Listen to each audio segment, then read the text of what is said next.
I guess also to add variety so that every match is not just the same. Alright guys, I'm gonna drop down a channel. Alrighty, Dama. Hope your stream goes well. Thank you. Can one of y'all hop down there and let me know if I got this right? Hello? Just need a second, Dama. We're in the middle of a wave. Okay. Well, I'm gonna be there, so yeah.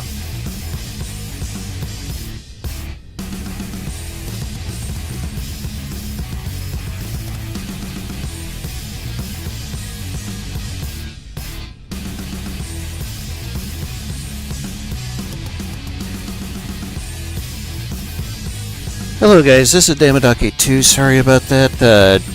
I am just doing this for the first time in ages. So yeah, here we are again in FTD. Oh, don't mind that over there.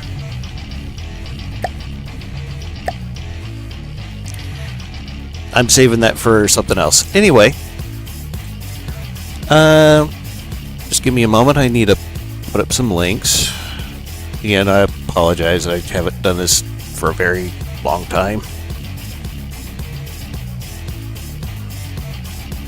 Let's see here. Hope you all been doing well. I know I haven't put any stuff out here recently. I've been pretty busy. Building a lot of stuff. So, yeah, let's get to talking about what we're here for.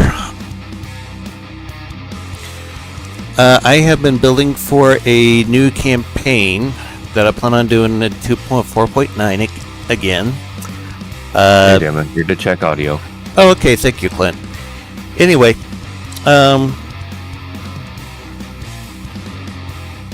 so, the reason why I'm wanting to do this in 2.4.9 is there's a lot of mechanics that I just like better in it.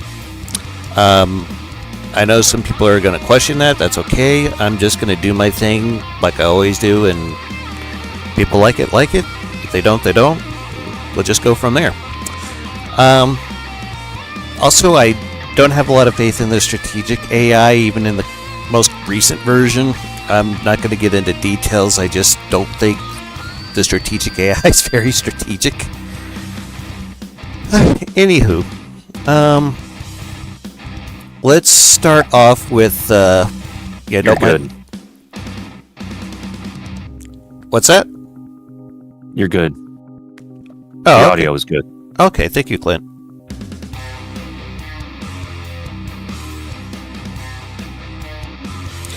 Let's see here. Let's start off with something light and we'll work our way up.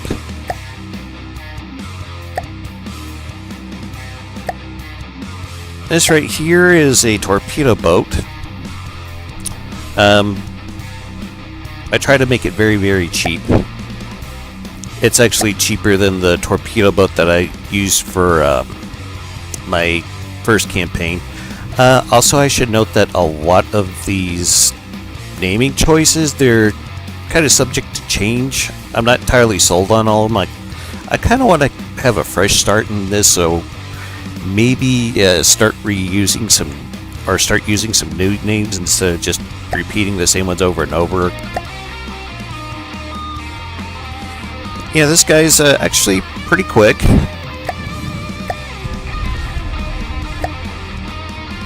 Been very happy with it.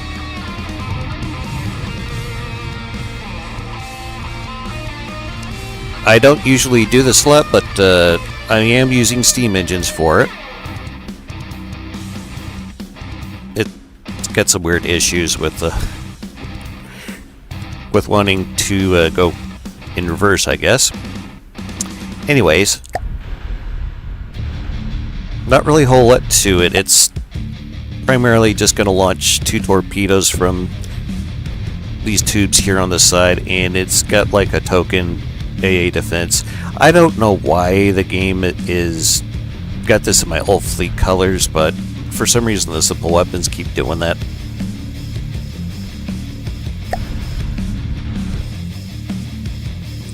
It's a pretty quick little boat, though. Listening. I'll try to show you guys here. Fly with fleet. There we go.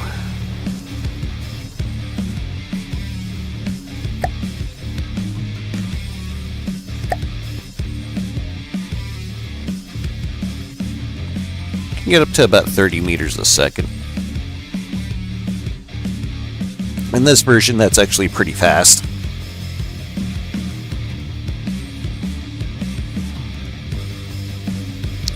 And this is just meant for early game. Not really meant to do a whole lot else. Probably going to be replaced later on.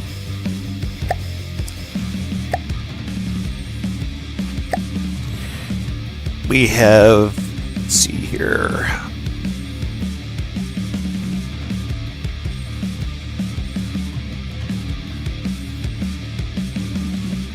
Another torpedo boat that I made. This is meant for a bit later game. Especially because it's very expensive and has very, very big torpedoes. And a very, very small gun. I think this is using 100mm Sabo. Got a decent rate of fire on it too. Nope, it's a. I think it might be a flat gun. Sorry, it's been a long time since I looked at any of this stuff.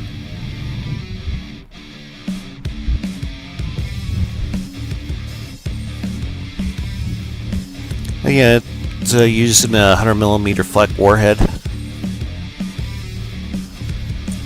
And it's also using a steam engine. Reason why I'm using steam engine in these small boats, so that way I don't have to resupply them with fuel. I know it's not the most efficient thing in the world, but I figure since they're going to be using very, very small engines, and yeah, it's probably not going to be that big a deal. I should note that in this version, fuel engines are way, way better than steam. Steam you want for like something very, very compact, but it uses crazy amounts of materials, whereas fuel, you have to go through the refining process, yeah, all that to turn materials into fuel, but I'm cool with it. So what else do we got here? Some autocannons.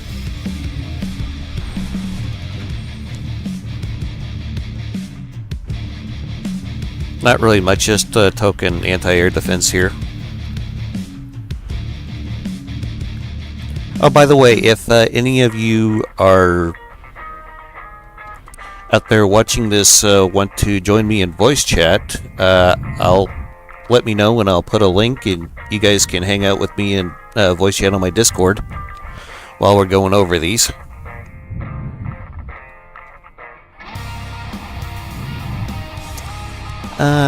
Not really much else I can tell you guys about this. I think it's substantially quicker than the last one, though. Listening. Form up moving and fly with fleet. Yeah, look at her go.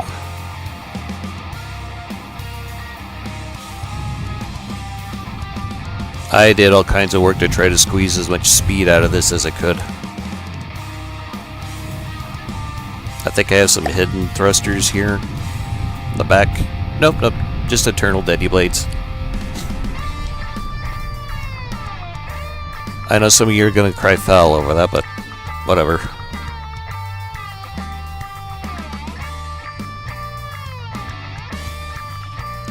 But yeah, I guess we will move on to the next one.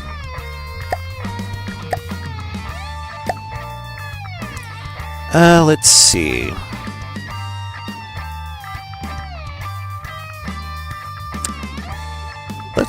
have a look at this dude.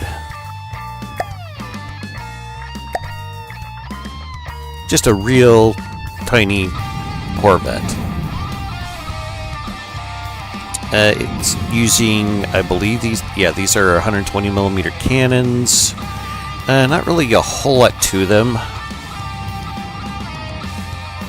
Using very, very small shells.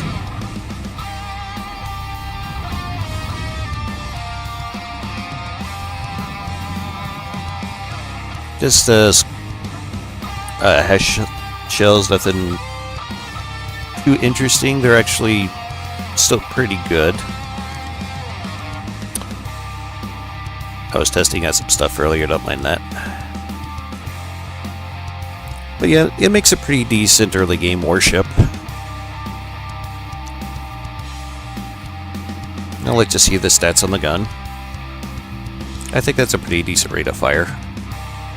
That's something else I like about this version. The APS rates of fire seem to be a lot better to me. Again, that's just personal choice. You know, do whatever. Just a little bitty fuel engine back here.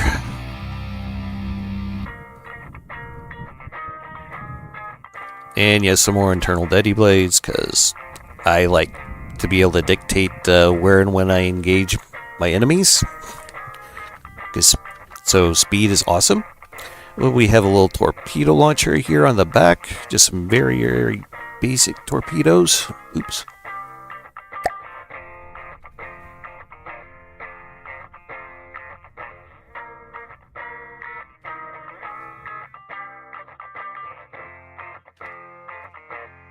And I hit a jet thruster or two in it.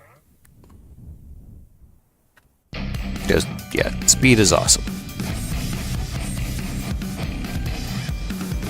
Alright, so let's see how fast this little airline goes. Form up and fly with please.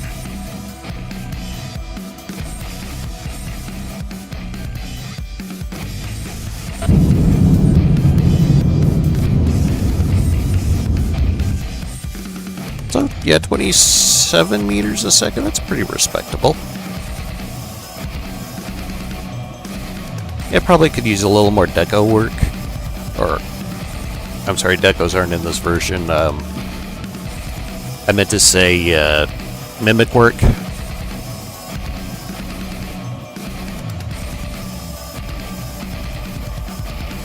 But yeah, I think she'll work very, very well in upcoming campaign.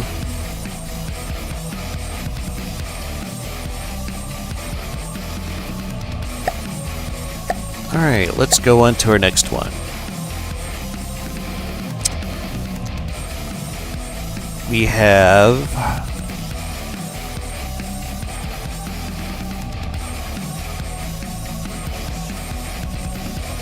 trying to think of which one I want to show you guys next here.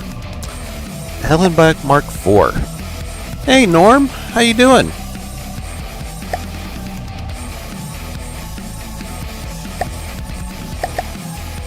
I haven't talked to you in a while. Hope you're doing okay.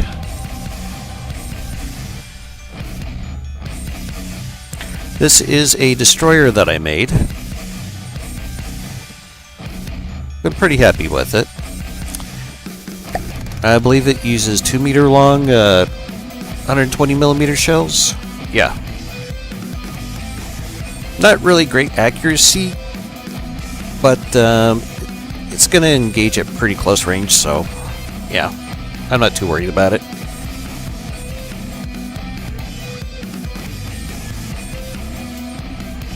Just squash head with a base bleeder, mostly.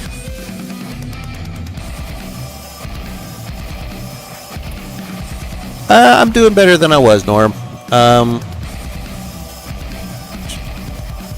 haven't been doing this in a while because I have had some really crazy medication issues, and I had a doctor that, well, nurse practitioner that didn't seem like she knew what the heck she was doing, so yeah, basically I spent about a year laying in bed and being absolutely miserable. I barely had enough energy to go to work. It was pretty horrible.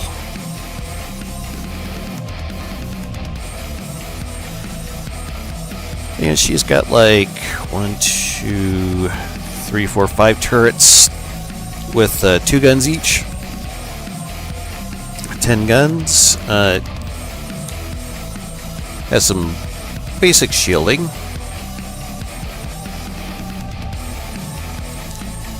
And surprisingly, this right here, this is all the power she needs. This little engine.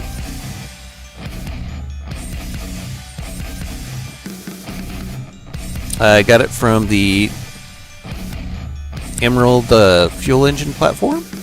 You can find that on the Steam Workshop if you're interested.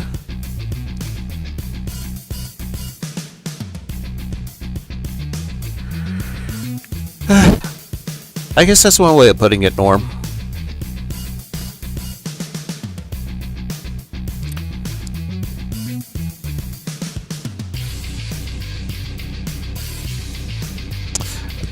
Oh, I should mention I also got some more music from Technoax.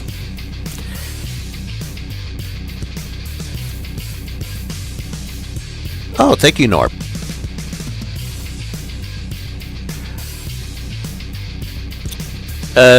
Keep in mind this is for 2.4.9, so it's probably not going to be optimal for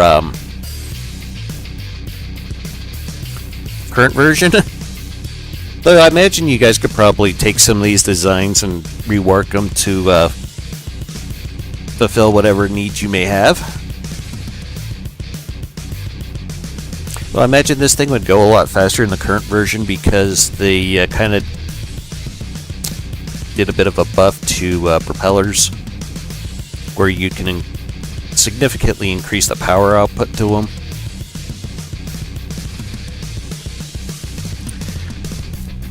What else can I tell you guys about it?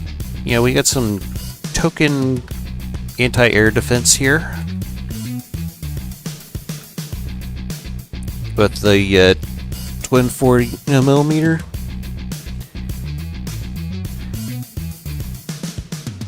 Yes, that is a very good point, Norm, and I completely agree with that statement.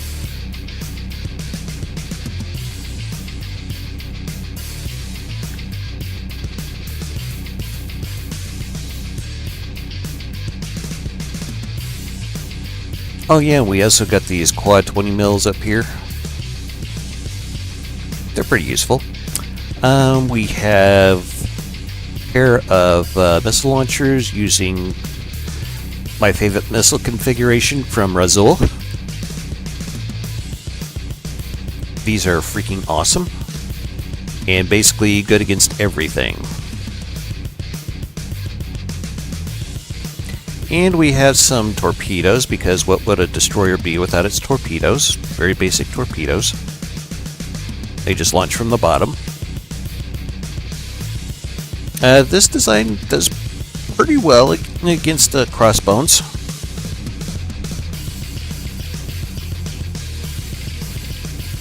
Mostly because I think it's just because crossbones just flat out doesn't have like any torpedo defense whatsoever, but details.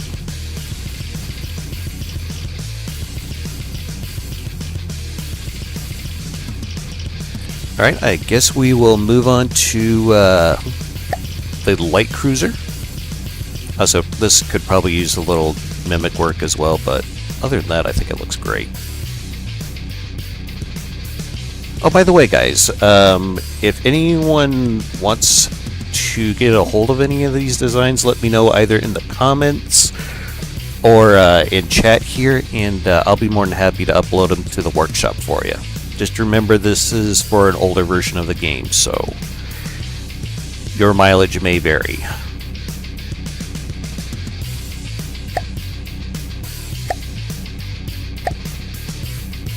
Alright, let's see here. Oh yeah, I forgot about this guy completely. The coat of arms frigate. Now this little darling, it's meant to be like an early gunboat. Price tag's not too horrible, and it's slightly cheaper than the destroyer that we were just looking at. Guns are pretty decent. I think they're only using 1 meter autoloaders. Yes.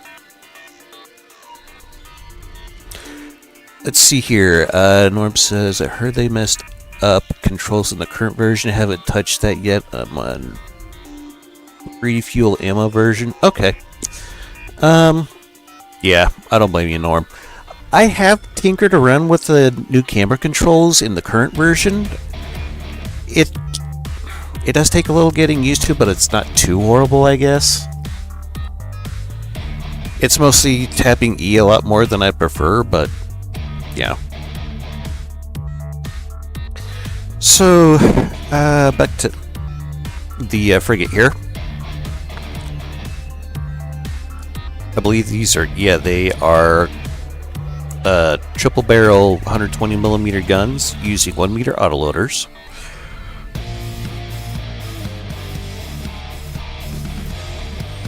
Just using basic squash heads. That's scary good how well these work. It took me forever to get the Tetris to work right on this. It was really a struggle sometimes.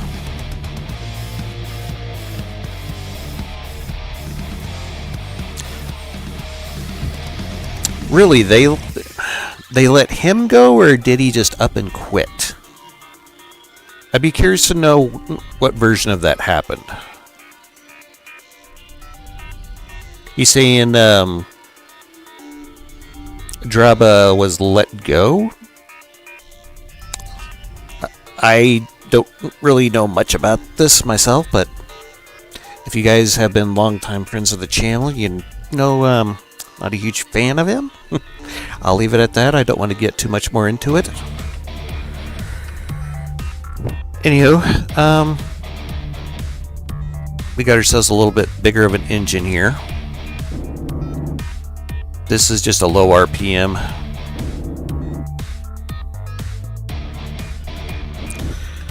Honestly, I probably need to rip it out and put in something else. I don't think it's that efficient. It doesn't work nearly as good as it does in current version, trying to, yeah. But it doesn't really need a whole lot of power, especially since it's not powering shields. We also have some casemates here.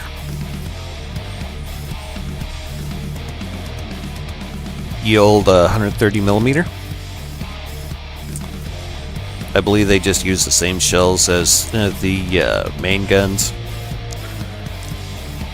I just wanted to find a way to pile on some cheap DACA. Or cheap and quick and dirty DACA, I guess.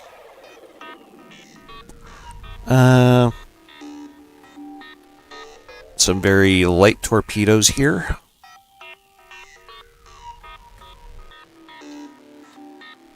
Not nearly as much explosive power as I like, but I'll still use them.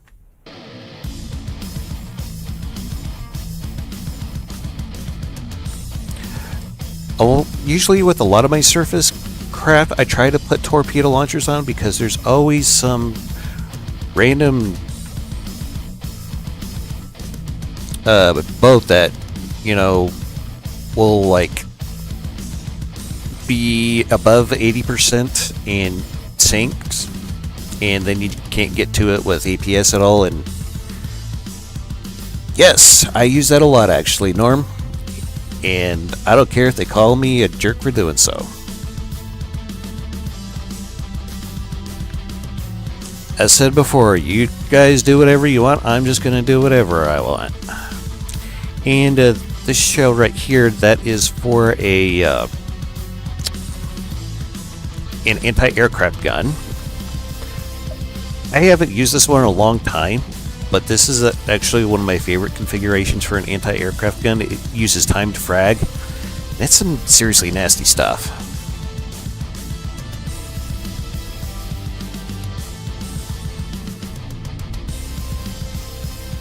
It gets a really good rate of fire too. Yeah. Like 680 RPM.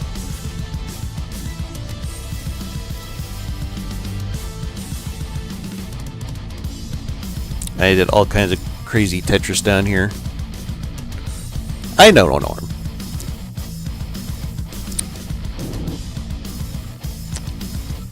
But normal's such a relative term.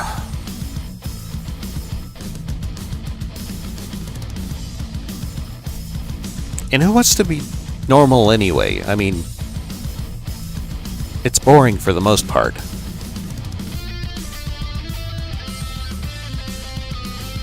But yeah, very, very compact anti-aircraft gun. I set these all up with the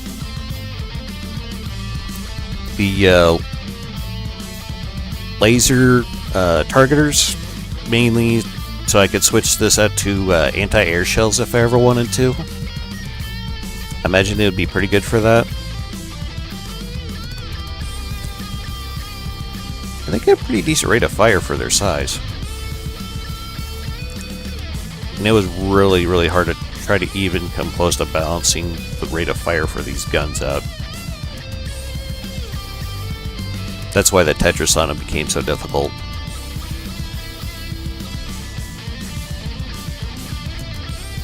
It's your joke nickname. I don't know.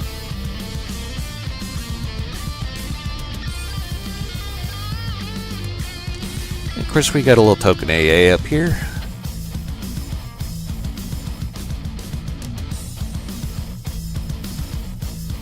Yeah, I was actually talking to Darkow the other day, and he says he's tempted to start playing again too.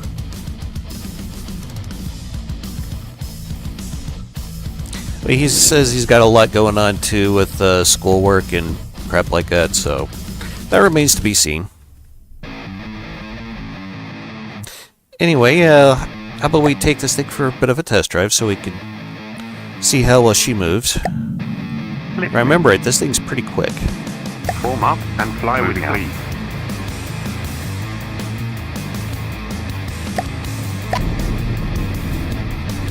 Oops, there we go. 28 meters a second's pretty good for this version of the game. Armor's pretty solid on it too. Alloy, metal. For an early game ship, this is fairly thick armor. And I don't expect anything with Hesh or Heat that early in the game, so yeah.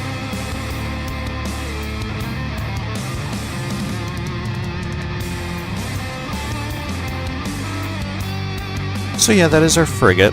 At some point I need to come up with like some kind of a missile frigate. I have not got around to it yet, but definitely something I've been considering.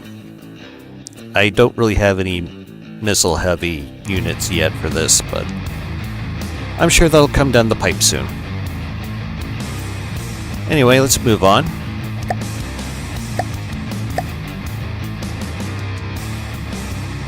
I think I already did that one. Oh, here's a submarine.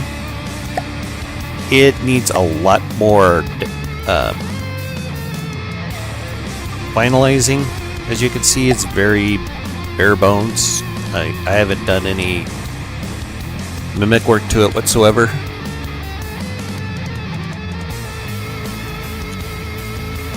Norm's telling us about his armoring here. Have the habit to include a layer of that thin slab which have no connections outside. Forgot the name. I believe it's a pleat panels. Don't quote me on that. I believe that's what you're talking about.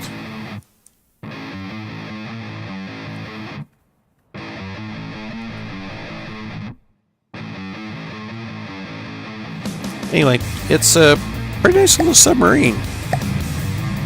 Receiving. You're in control. Moving now. And this is the first time I made a submarine that uses forward-facing AI. I figured if I do it this way, then it'll be less likely that the torpedoes are going to need a one-turn. And I can pack more explosives into them.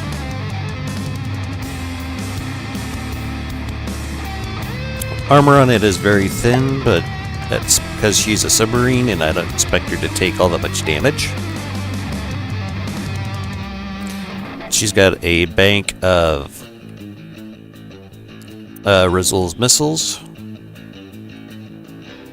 Quite a substantial bank, honestly. I don't know why she's not going faster. I know she can go a lot quicker than this. There we go.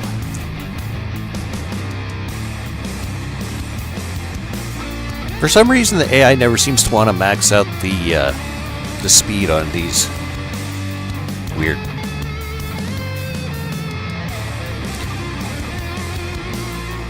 Norm says, yes, it leaks. You also might know I purely like functional units, except for random targeting confusion. I don't like decorations.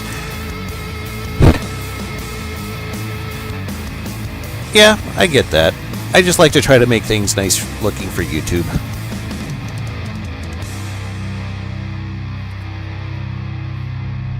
What else can I tell you guys about this? We have a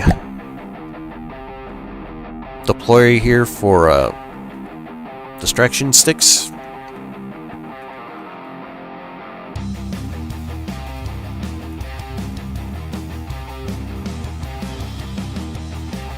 Actually, let's just get rid of the structural blocks here for a moment. Yeah, it just launches a distraction stick out of the bottom here.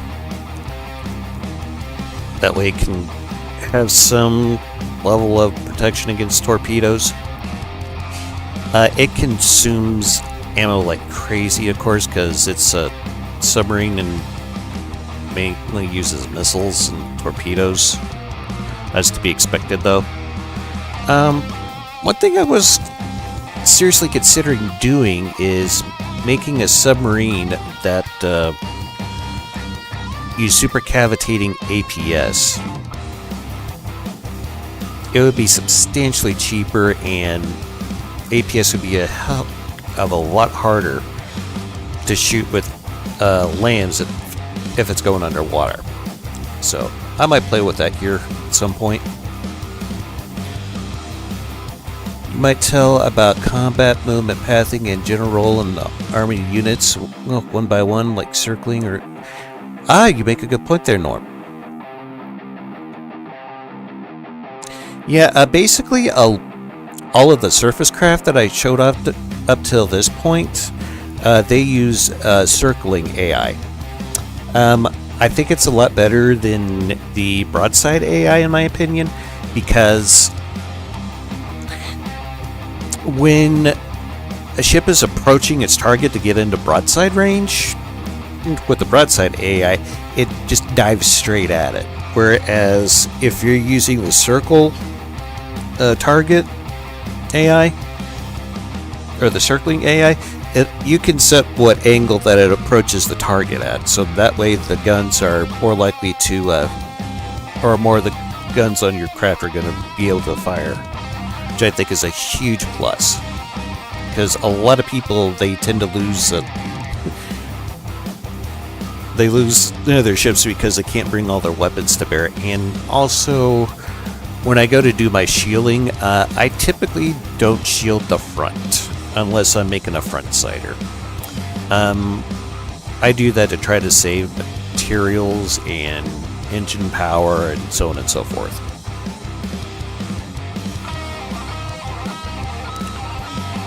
But yeah, this guy just basically is going to sit about, I think I have it set for 2,000 meters. It's just going to sit there and fire out missiles and torpedoes at whatever. It's mainly going to be a support unit. And it's definitely going to need a lot of work to make it look prettier. I'm not a huge fan of a submarine with like a flat top like this. I kind of like to have a conning tower just to make it look more interesting. I'll probably use mimics for that, so in that way I don't mess up the drag. Because like I said, I like to have really fast units. Okay, I think it's safe to move on.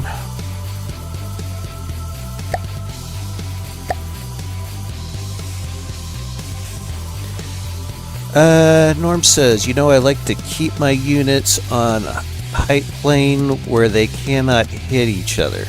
That is one of my problems with boats. Yeah, a lot of people have that problem, Norm.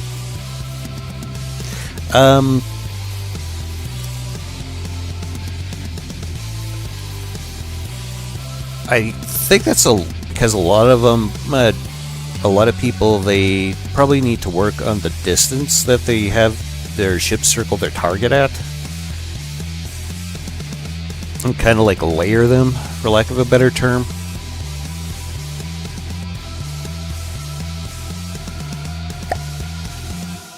Anyway, let's move on. Again, the names are subject to change. I'm not really entirely sure if I'm going to stick with them or not. I think we will move on to...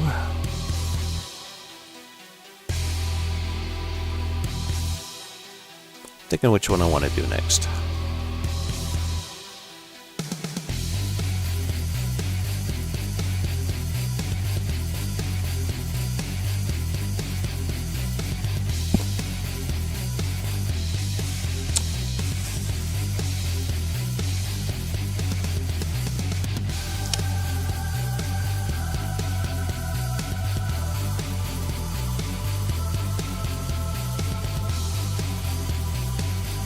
I guess we'll do the Borgschrift Mark III.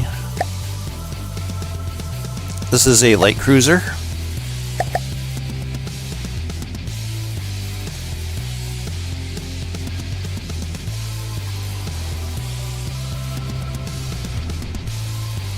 I'm pretty happy with it. I believe these are using 3-meter autoloaders. And again, I added the laser targeters in case I wanted this to do some light AA work. But yeah, we're using 3-meter autoloaders. I believe these are 150 millimeter. Yes. And this is the first ship that we're going over here that's actually using a lamp system, albeit a very tiny one. She does pretty good against stuff in her own size. Takes on the crossbones pretty reliably. We have some anti-everything missiles up here, once again from Razul.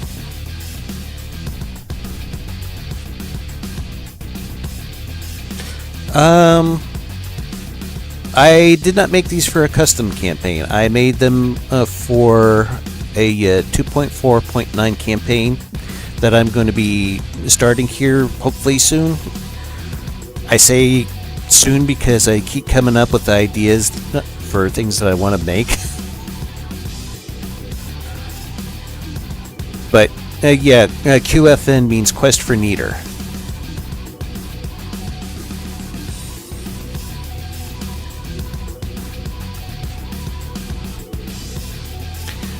And we also have some torpedoes here. 6-meter standard.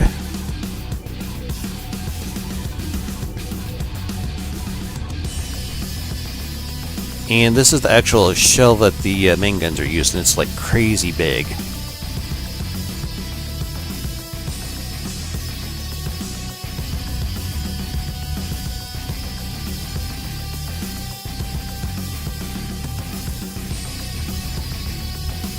Yeah, this guy's just gonna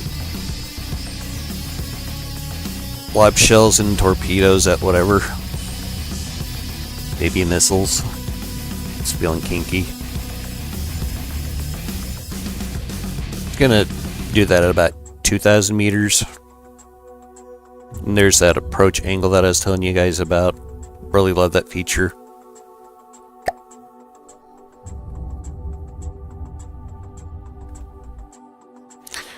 These guns here on the side, though, these are just deck-mounted guns. I didn't really put a whole lot into them. Okay, appreciate that, Norm. Anyway, I believe I set these guys up for anti-air. No. I think they're using a different type of shell for this. Anyway. Just a basic squash head, nothing special.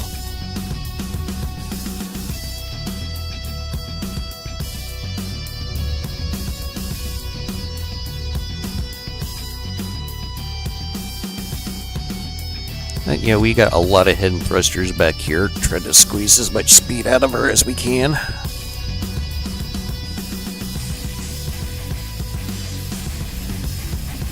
And some hidden jet thrusters here or there for S's and G's. And we have some, once again, token anti-air defense with the 4mm AA batteries here. Not really a whole lot of them, but don't really need a whole lot because the missiles are going to handle a majority of it. In case you're wondering about these being very vulnerable, there's actually like heavy armor beams that are hidden with a mimic up here, so yeah, these will be perfectly fine.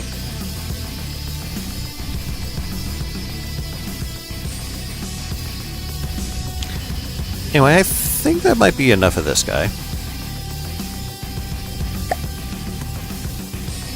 I think she turned out looking pretty good.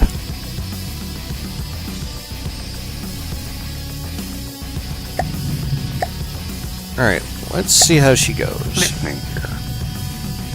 Moving out. Form up and fly with fleet.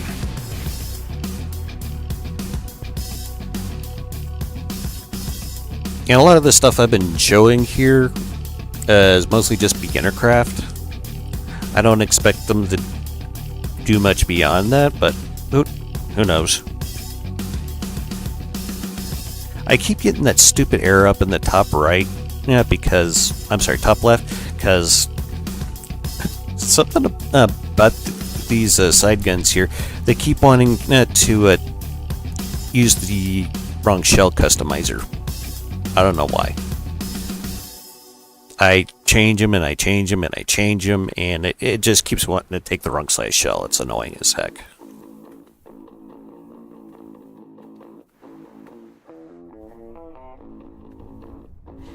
But yeah, she moves out a pretty good clip.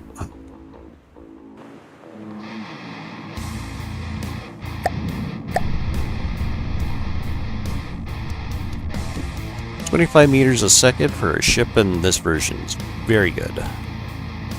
I mean, you saw the thrusters I had to put in the back of this thing to get it going this quick. Then all the naughtiness up here.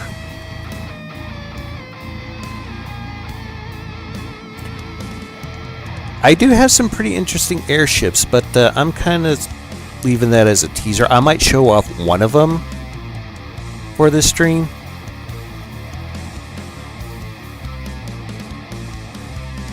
I have at least one of them that I can consider completely finished.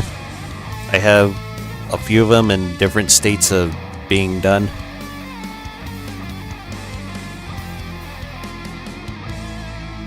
Anyway, let's move on.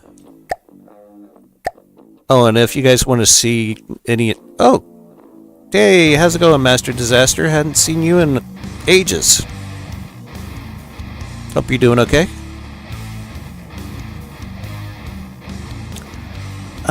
What else? I think I want to go on to this bad boy.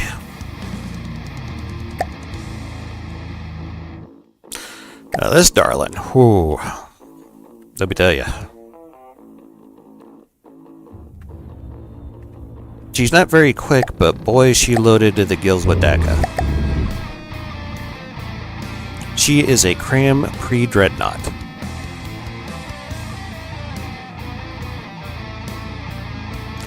No, 2.4.9.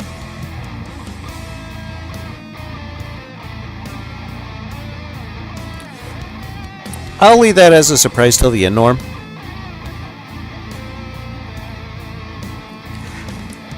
Norm, you make a very good point there. Nothing in FTD. I'll get to that in a second, Disaster.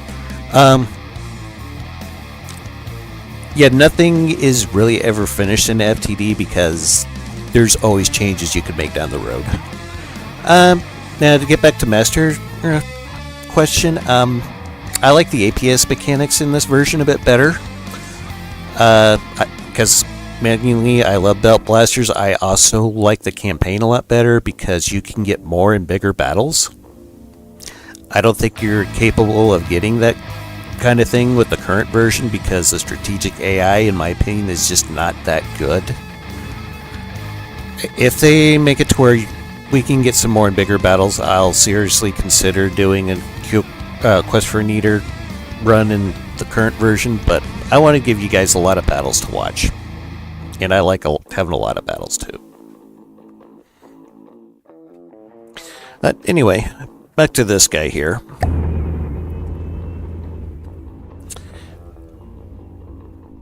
She is based off of USS... Oh.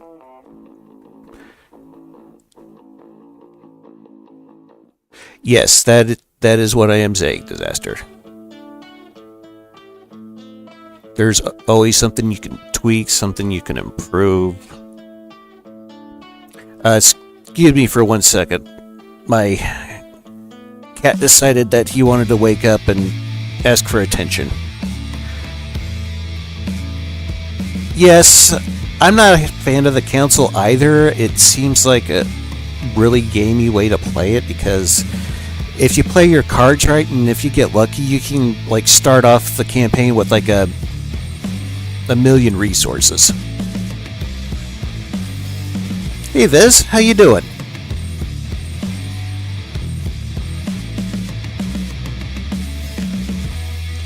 I still never got my attack helicopter design working in the new versions of this game. Yeah, a lot of stuff that I've heard over the years is why are we having to relearn all this stuff when this game has been out since 2014, I believe? Yeah, but I'm not going to get into it. It's a real sore topic for me. And I'll just go on a rant, so I'm going to leave her there.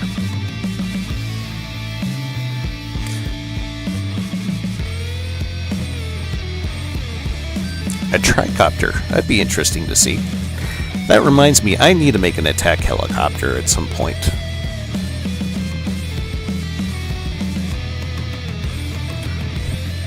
Anywho, back to this guy. This has no shields and no lambs whatsoever. It is purely defended by her armor. The deck is 3 meters thick. And she has heavy armor on the sides.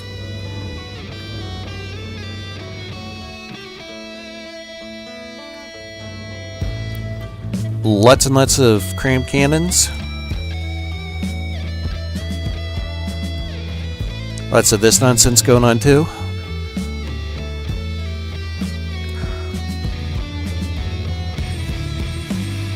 In current version, though, you don't really have to use the internal Deady Blades for extra speed because, like I was saying, they kind of did that buff with the thrusters, so you can get a bit more speed out of them, but you use way more engine power, which I'm cool with that. That's one of the few things that I liked about the more current version of FTD. Let's talk about some of these cram cannons here. Oh, Norm's saying something here. They also went full against Deady Blades because realism and brought rotors, which could still use propellers, jets, and ions. I'm assuming that's ions in 11-meter long encased hull. Yeah. Honestly, I never really worried about balance. I just want to have fun.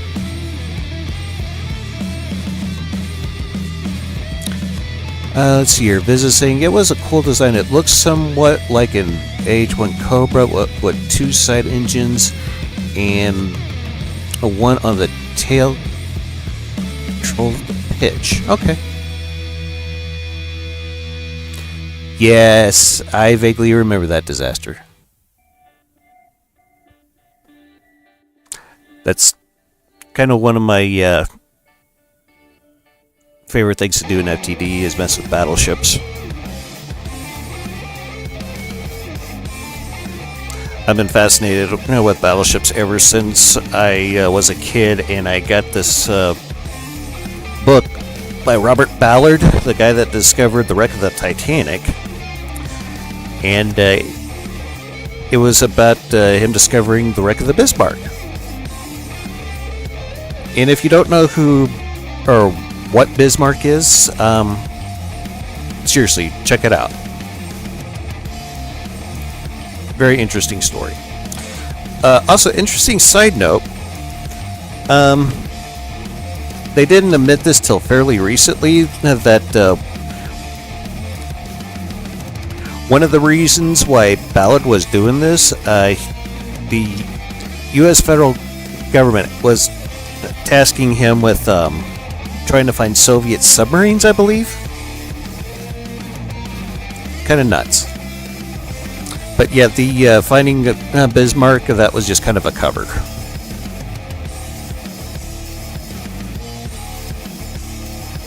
What's Norm saying here? Norm saying, I am making mainly quadcopters which can maneuver underwater too. Yeah. That's kind of the nice thing about the rotors in the current version is, like the Daddy Blades, they work everywhere. Except space, of course. Anyhow. So these main crams, they are 1800 millimeter. I probably need to tweak them a bit. I'm not entirely happy with them. I was going for a short reload time, and they just don't seem to be performing that well, so I'm going to have to mess with that a bit.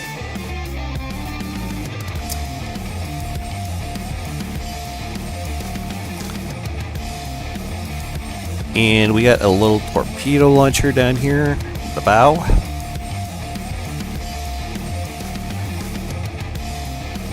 Nothing too crazy.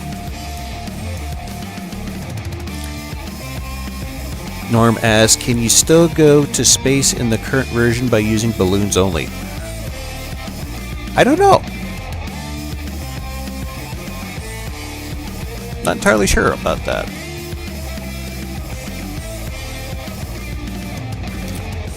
Alright, so let's have a look at some of these secondary guns here.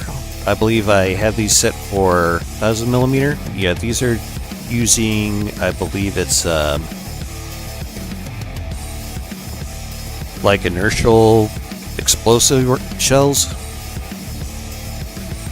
I've been happy with them. They do pretty okay. There's like 8 of them, and I have 4 mains. Did I mention I built this base off of USS Oregon? I couldn't remember. Yes. Hydrofoils are very, very useful for trying to get some good pitch control.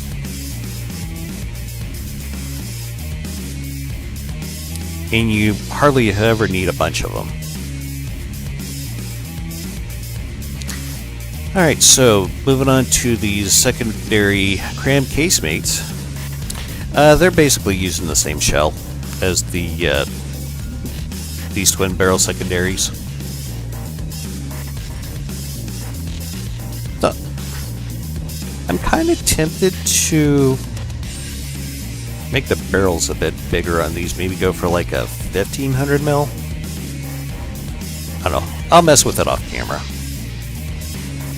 Just so that they are a bit more distinct from these casemate ones here. But yeah, they're just inertial explosive. Disaster says, in the current version of FTD, I built a submarine with 855 millimeter APS guns, 4 super cav heat. Ooh, that sounds nasty, man. I was just talking about doing something similar like that, just a little bit before you got on. I'm probably gonna do something crazy though, like a 500 millimeter 8-meter autoloader submarine. Okay, so we got some octuple Bofors here. Some token anti-air defense. And we got some flat guns, 3.7-inch guns. They're just using a pretty standard flat shell.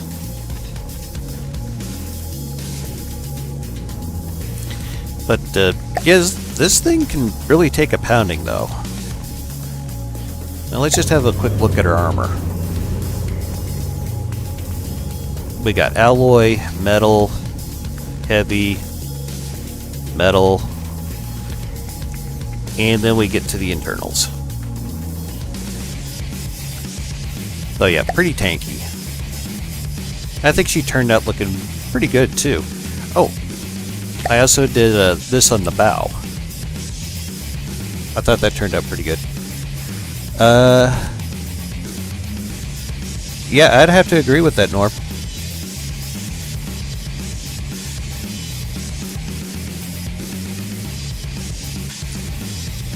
Disaster says, very nasty, around 850k mats.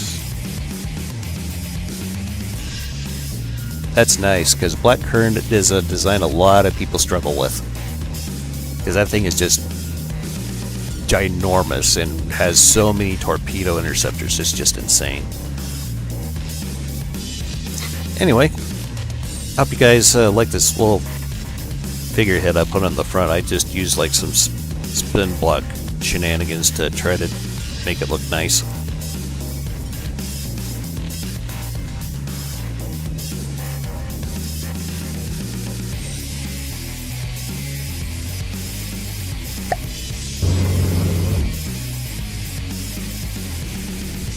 I think the towers turned out pretty good too.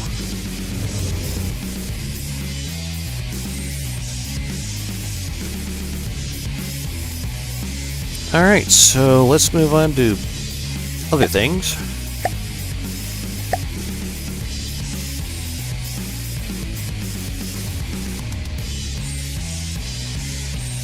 Ah.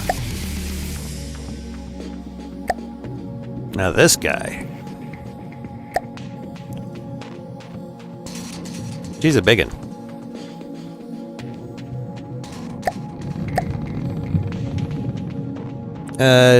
Black Current is the one with nuke missiles. It used to have nuke missiles, Norm. I believe it's using the huge missiles now. Don't quote me on that, but you'd have to have a stupidly tall submarine to be able to use the huge missiles. Because to make a viable huge missile work, you'd need like at least 5 components. Yeah, thank you for confirming that, Disaster.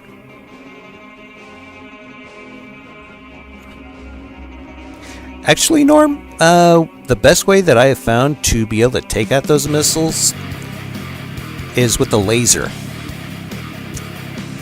In my last 2.4.9 run, I ended up blowing several Black Currents in half by detonating the nukes before they left the submarine.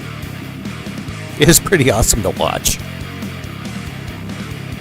And it just like instant killed it. That's something I really love to do in this game, is to bifurcate campaign designs. It's just so fun to watch. Anywho, let's move on to my latest incarnation of the Prima Victoria. Name subject to change. I don't know if I'm going to stick with it because I've had so many different versions of it. Just kind of hard to keep track of them after a while. So, she's a big girl. Dama likes a BBW.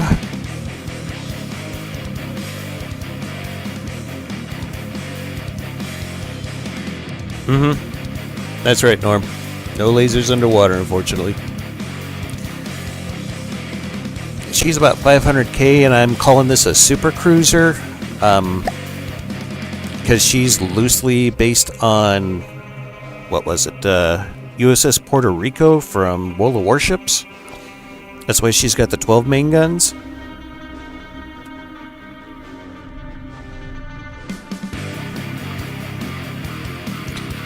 They are 305mm using 4-meter autoloaders. And they all have the... Oh, what the heck is this? The shell ejectors.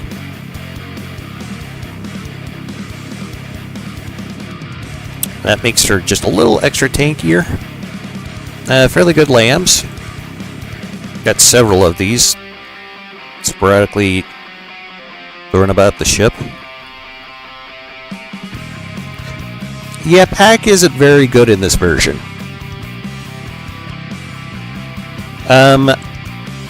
I know at one point I said on camera that if you stay like a kilometer away from stuff with PACs, they're worthless. But the reality is, there's a bug in this version where the PACs can only charge for like 2 seconds. And if you want to get any real damage out of them, you're going to have to constantly go back in and change that over and over and over. I've experimented with a few different ways to try to overclock it, try to make them a bit more viable, but I was using like 600k energy to do like 20k damage. It was stupid.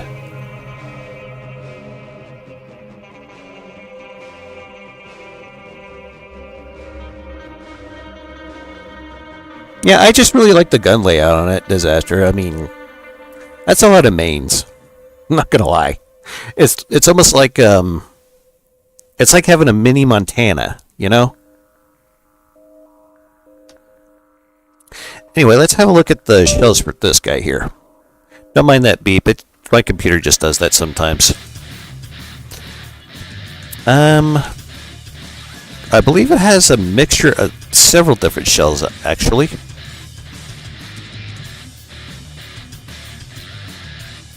Yeah, these are inertial frags. And each gun uses a different shell. Yeah. It also uses squash heads.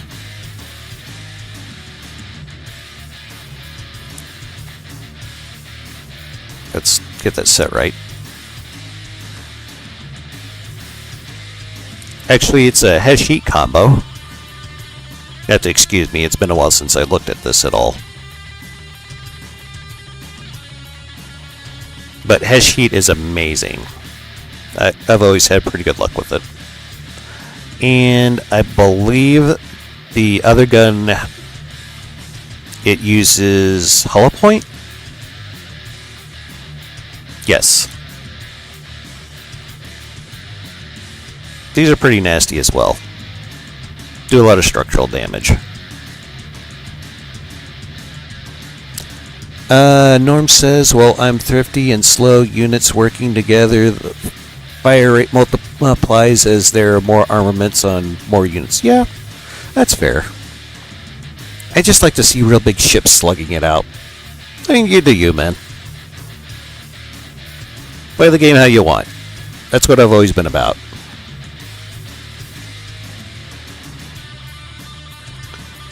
Let's see here. So,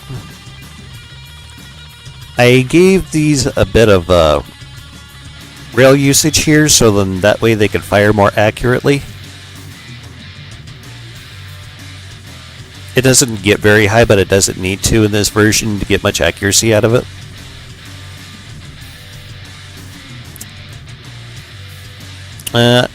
I believe these are the engines from Gulliby's useful engine platform, the Behemoths. I enlarged them a little bit. Took a while for me to figure out the Tetris on those. It was kind of annoying.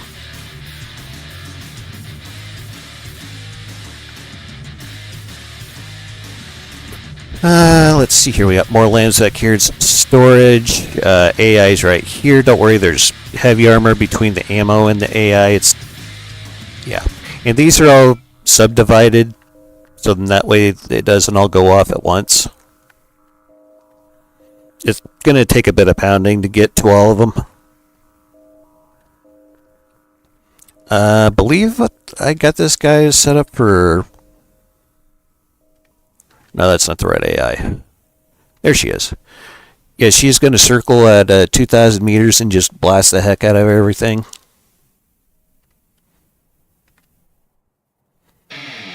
And she's got a pretty good complement of explosive torpedoes here.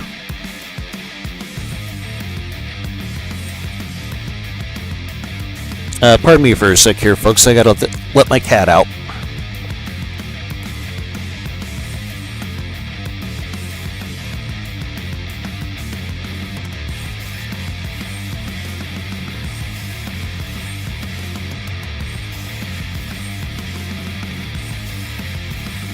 I swear, you can't just win with that cat, because if he's outside, he cries to get in. If he's inside, he cries to get out. If you guys have a cat, you know exactly what I'm talking about. Oh, yeah, the little Goliath. I think we talked about that a bit. Yeah, that little Goliath is amazing. You should be really proud of that thing.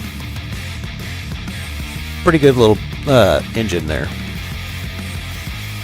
If you guys are curious of what he's talking about, it's an engine that he developed and I put on my engine platform that's on the Steam Workshop. If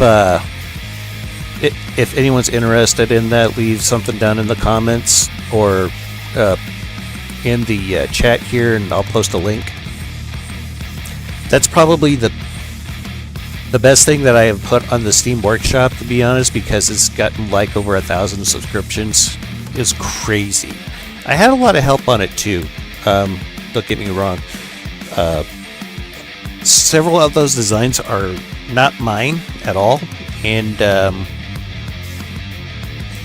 I got some help with the aesthetics on the top of it from a friend of mine from the what is it? It's like the aesthetics Discord. His name escapes me at the moment. I'm sorry, whoever you are. Yeah, that's right, Norm. Yeah, I was pretty proud of it. We did pretty good work on that.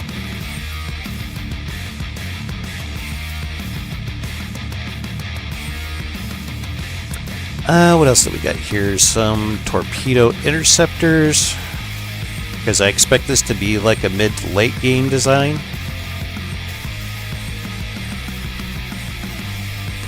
And we got some much more fuel efficient engines back here. I usually like to run different types of engines, specifically for a few reasons. These engines right here, they're going to be the only ones running basically like all the time. That's because they just get such good fuel efficiency. But these bigger ones, the behemoths, I have ACBs set up to turn them off and on whether or not there's an enemy within a certain range. Very useful feature to have. Can save you a lot of materials.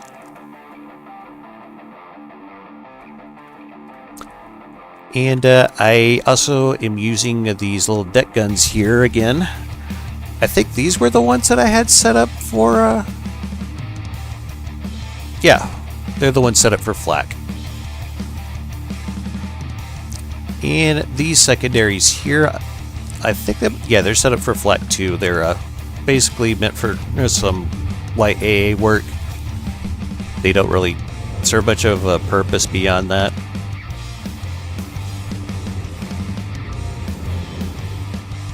I'm trying to do better about monitoring the chat here, so I hope I'm doing better than I have been in the past. I know I've been very horrible at it. I just get distracted very, very easily.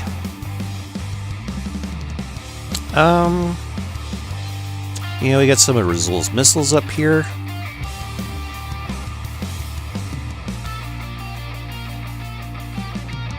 and it's got a lot of smoke protection. I do expect this to do very well against, was it the lightning hoods, the twin guard as well. That's pretty good.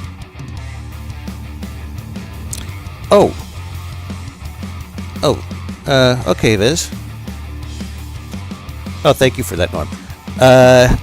This says, I had a fighter jet design that would have the engines on low yeah. Yeah, they actually have that feature built into the AI now where you can set the a idle thrust, but usually the game sets it so low, or the default setting is so low that they just don't have enough thrust, and they just automatically go into the water, which I think is a thing that turns a lot of people off from using flyers to begin with, because they don't know about that feature.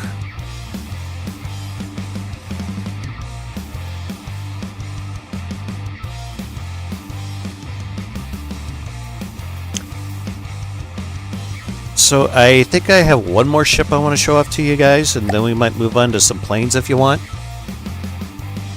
Yeah. I'll show you that here in a sec. Oh, wait, we forgot to do a speed test.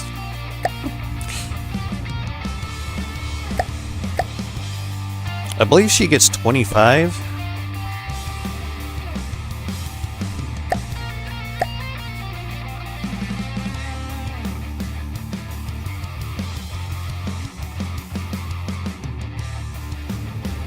Uh, 24, that's still respectable. Yes, actually, I will do that at some point. This says 2.0 update also ruined that design. Yeah. 2.0, isn't that where they redid AI too? Where they added all the behaviors and crap like that? I forget. Anyway.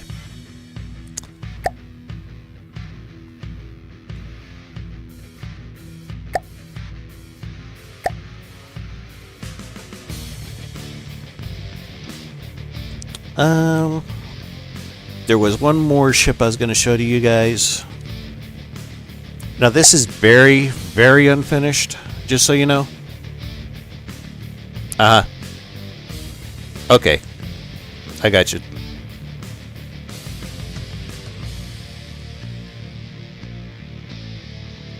This is the Demon Slayer.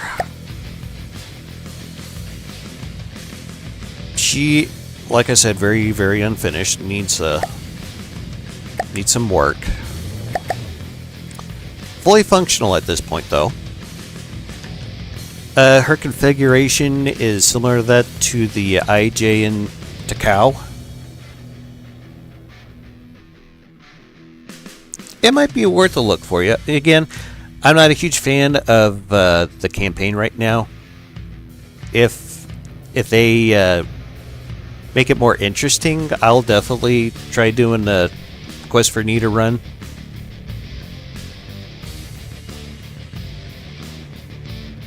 I did a lot of deco work to the main guns here. Try to make the turret caps look more interesting. It's got a kind of a token secondary battery of the 150mm casemates, just so it has something. Norm says, Viz, are there still frequent updates? Oh yeah, that when they were doing the updates, it's like every 2-3 months they like completely changed something else. That was a horrible time to be playing.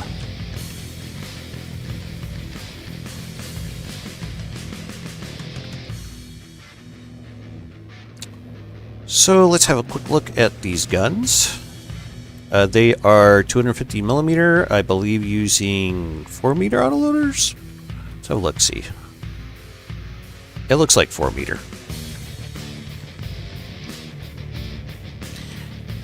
And if I remember correctly, they have composite heads with, yeah, they were AP frag. Don't see a lot of those. This says never played any of the campaign. I spent 100% of my time in the... Yeah, there's a lot of people that does that. I've known quite a few that just hang out in the designer. I get that. It's pretty fun to just see what you can build. Or try some new ideas. I'm one of those people that'll, like, lay awake at night because I have this new idea that I want to try out in the game. Drives my wife crazy, I'm sure.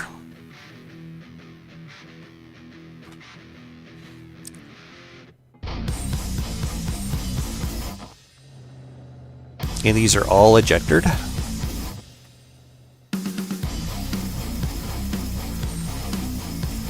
Norm says, when I was ready, with the campaign full units, there was at least 2 more balance updates, so yes, that had to have been extremely frustrating, Norm.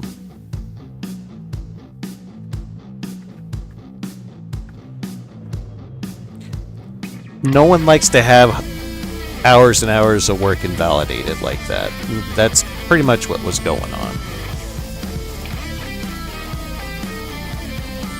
Alright, so again we got one of the smaller engines for here to there tasks.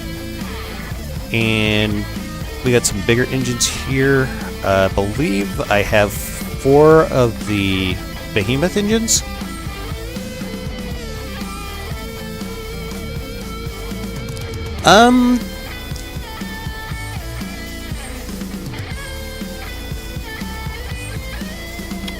Disaster says, I confirm that submarine with guns, I call it the Mantis Shark, and I was at one point... Yeah! Sounds like Disaster knows exactly what I'm talking about. Is it the case now? I'm assuming you're talking about the current version.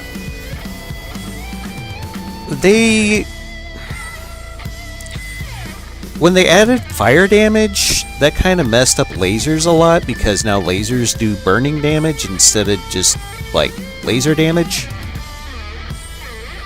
So lasers don't feel near as powerful as they used to. This says I wanted to have a unit for everything before trying a campaign. That's kind of, yeah, I get that, Diz.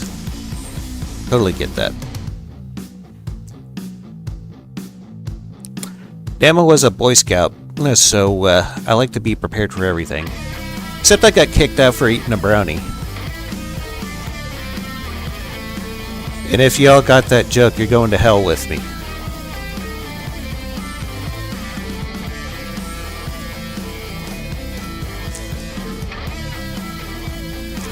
Not as frequent, no. Yeah, fire damage is kind of weird. Disaster says 75% of FTD is yes. Actually, I'd argue it's probably more like 90. If you guys watched my series on building that Slipnir gunship, that thing took me about 10 hours. And that's not including the off-camera time that I put in doing basic tweaks. I've been trying to get a buddy of mine at work to play this game, and when I told him how long it took me to make that gunship, his eyes got really big. Yes, adventure mode, that's entirely a horse of a different color there, Norm. Anywho, where was I on this? Got some medium torpedo interceptors here. And we got the lambs, of course. I think I only got like maybe 4 laser cores in this. No, I take that back. There's 6. Even better. And we have another fuel-efficient engine here. Or is that the one I forget.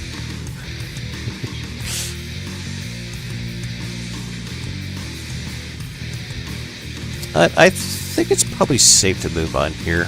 I believe these casemate guns, they're using the...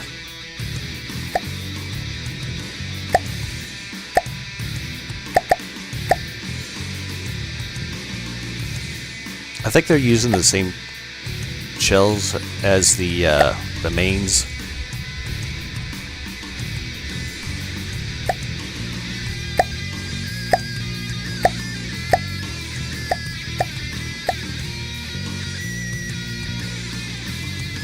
I think that's like the only ammo customizer on this.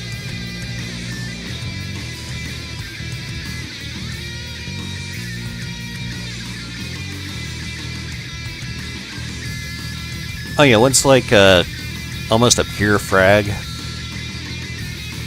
And then one's the AP frag.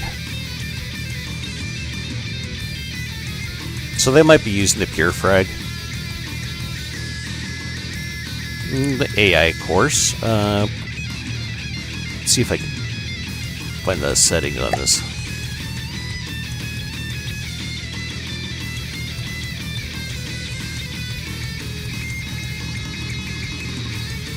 Yeah, she's going to engage at 1,500 meters. Going to fight a little closer.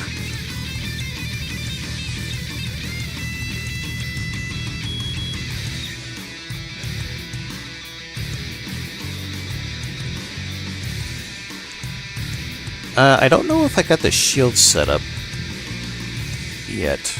Oh no, I do. Okay. I went with some pretty strong shields. If you get them to level 6 in this version, they'll bounce crayons pretty regularly. Let's see here. This says there are many games where I have unfinished designs, mostly because the game would change in some way that would ruin things for me in one way or another. I feel your pain, Viz. I really do.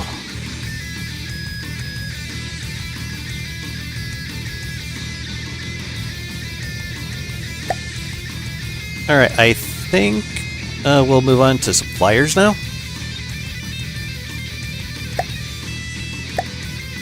And I'll show Viz what I... Well, actually, you guys might find these interesting. I have some amphibious tanks. I plan on using these for an amphibious assault ship.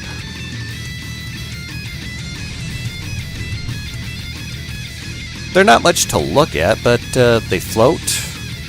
They got decent armor for floating tanks. This is using like a 333 Hesh, I think.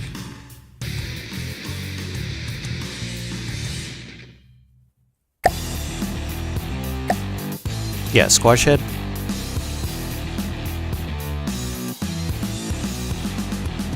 Yeah. That's right, Norm. They're not all ships.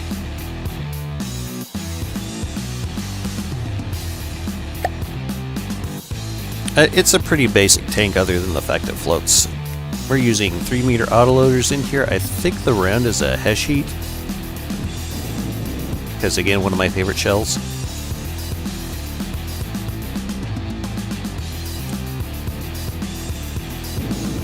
I think I'm building on the turret and I'm on the craft itself.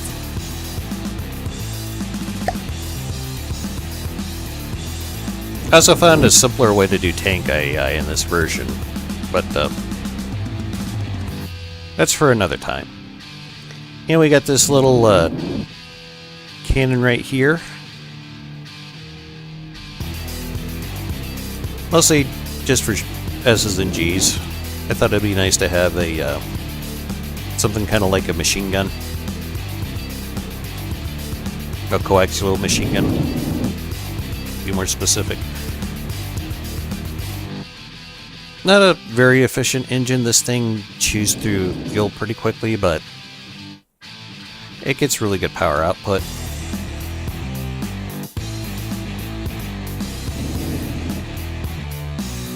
But yeah, this thing could be a bit of a beast.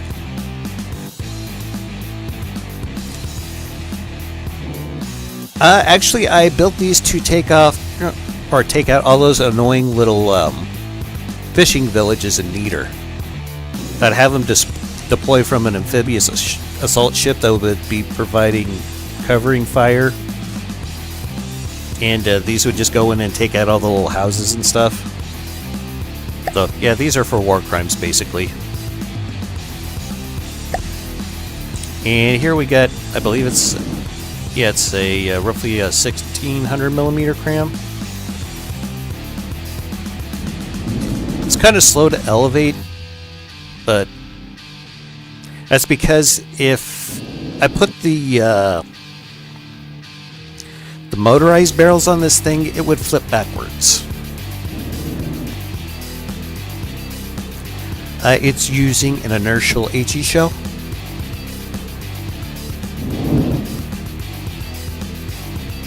Nothing too crazy. It's basically got the same insides as the other one, except cram parts. But yeah, I hasn't yet to make the amphibious assault ship yet, though. But these perform surprisingly well on the water. I'll just do a quick marauder slaughter.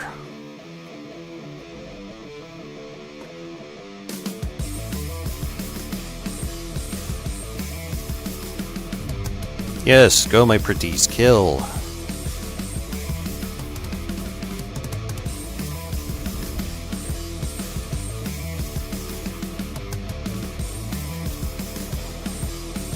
But yeah, they'll go up onto land and drive around like a normal tank.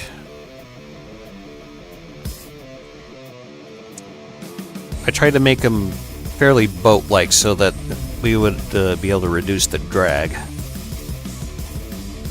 I know it makes them a little chunky, but after a while the look kind of grew on me.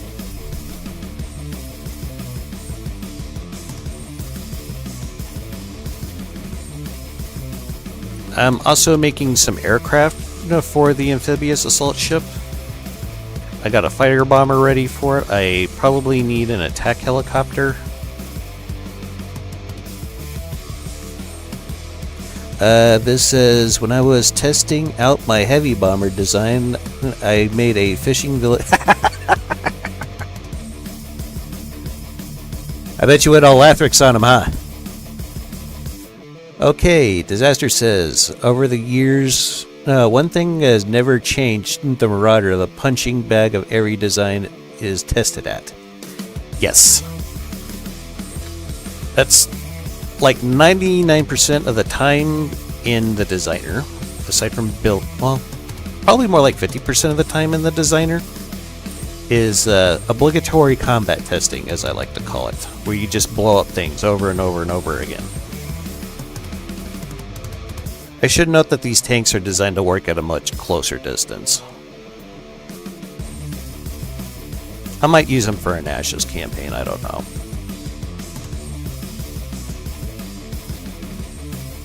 I'm guessing the cram cannon got disabled because it would have shot by now. As you can see, the artillery piece here, it's no joke. It does some pretty serious explosive damage.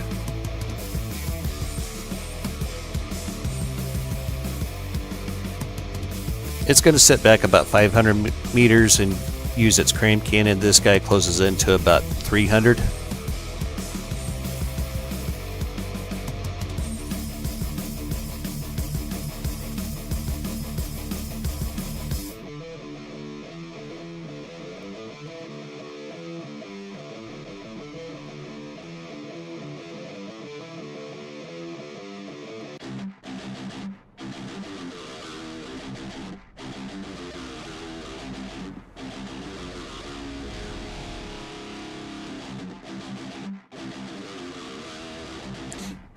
And I'll show you guys the fighter bomber that I made for this.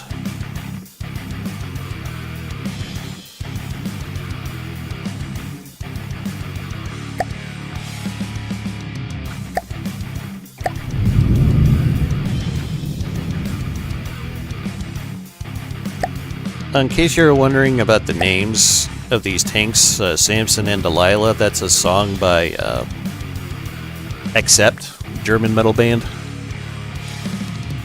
Viz says, yeah, my bomber would split Marauders in half in one pass. That's awesome.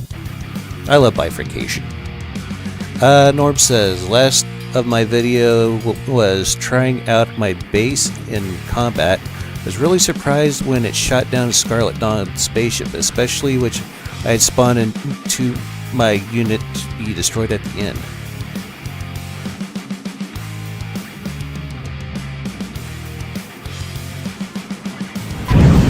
So nothing too special about this fighter bomber. It fights and it bombs, basically. It's got some pretty big HE bombs here.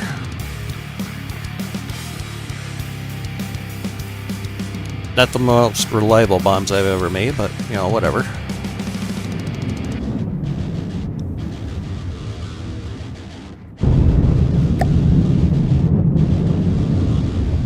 Have a couple of APS cannons here. They're mostly for flavor. They just shoot like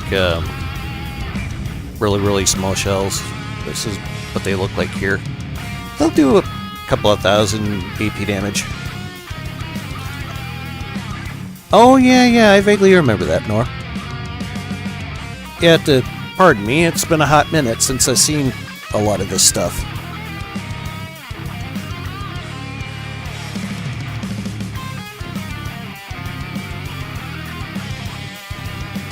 But it's a nice little fighter jet. Not very fast, though. It's my biggest complaint. It took a lot of work just to get it to go 70 meters a second.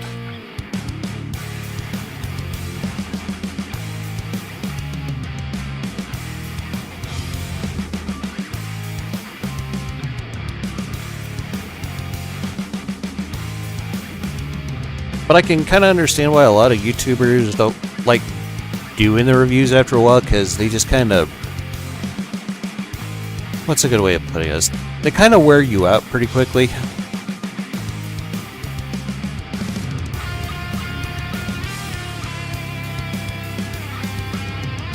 And this was an interesting engine configuration I came up with that I've never used before.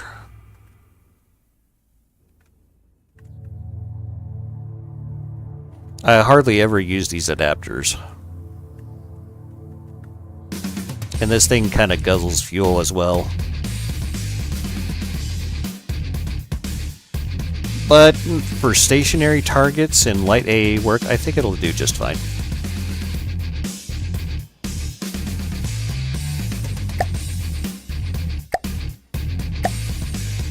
Let's see here. Oh yeah, I got a cram bomber here. This thing was a fun build. It took me ages to get the crams to work correctly, but there she is. The original cram bomber that I had was a dive bomber, and that thing did over 100 meters a second. That thing was nasty as heck. A 2,000 millimeter cram cannon, and it did about 30k explosive damage with every pass. Right, of course it hits. Disaster says, my sub has large missiles and 4 are set up as cluster missiles, which carry 6 medium incendiary submunitions, spreading the burning loves. Damn, okay. That sounds pretty cool. We'll have it bomb a Marauder here. It's fun to watch.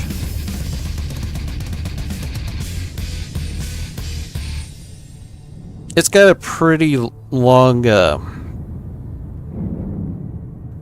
reload on these cram cannons, so I try to give it lots of time to circle around back to its target.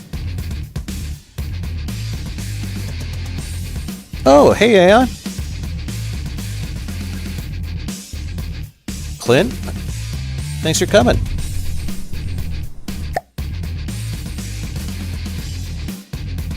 Oh, wow. Almost 200k explosive damage.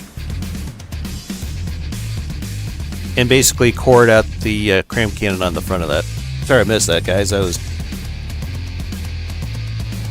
trying to monitor chat and watch the action at the same time. Let's watch it do another pass here. You know, I want to try doing. I want to try using torp cells at some point. I'm not entirely sure where or how I'm going to implement that, but I do want to use them. Something I've seriously considered doing with this design is turning it into an APS gunship. I think that would be pretty cool. Because I could fit some stupid big guns inside of one of these. And this thing has like, what, 6 cram cannons on it? Yeah, that was like 238k damage in a single pass. Yes, exactly. That's what I'm going for, Disaster.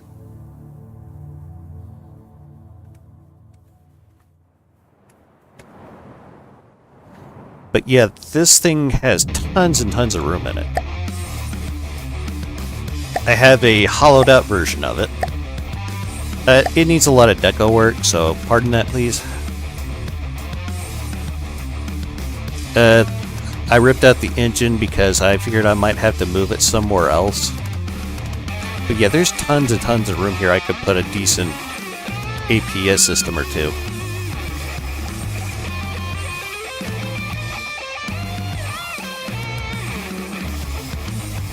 But been very happy with the design. She's reasonably fast and packs a lot of firepower. And I decided against using the bomb chutes because of the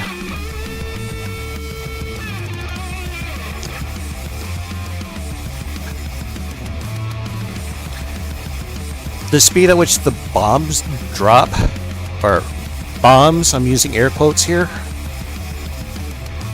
They're just so slow, and that makes them extremely inaccurate, so I just made them regular cram cannons.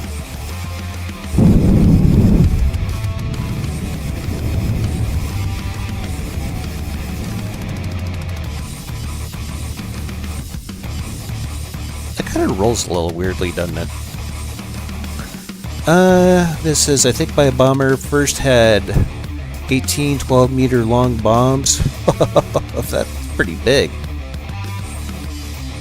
That was before they added the large missiles, yeah. It's funny how they made the Marauder jump, yeah. This thing is pretty good at that.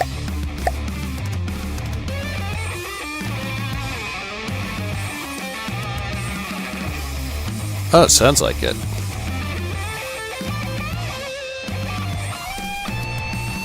And best of all, it's surprisingly cheap. Less than 30k.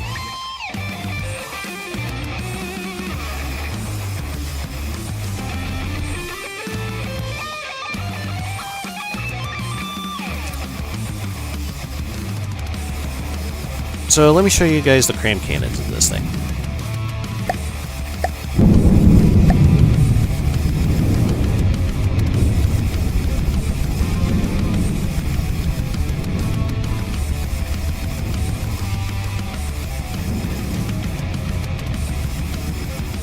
I tried to give them all their own local weapon controller.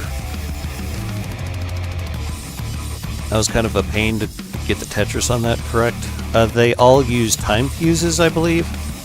So in that way, at least the cram shells will explode in the same neighborhood.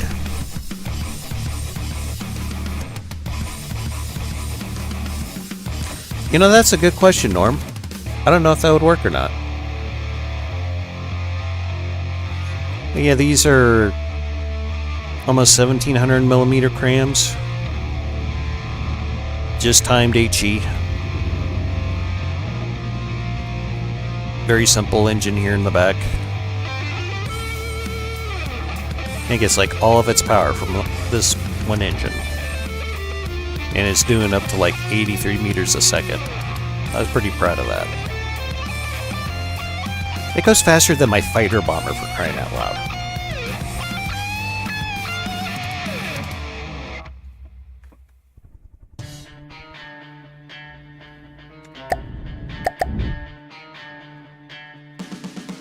Alright, let's move on.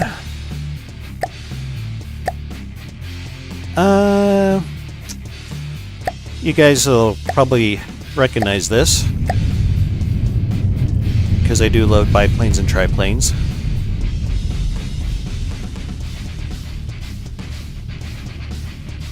I imagine so, yeah. Clint was kind of there for the conception of that bomber that we were just looking at, so he knows a thing or two about it.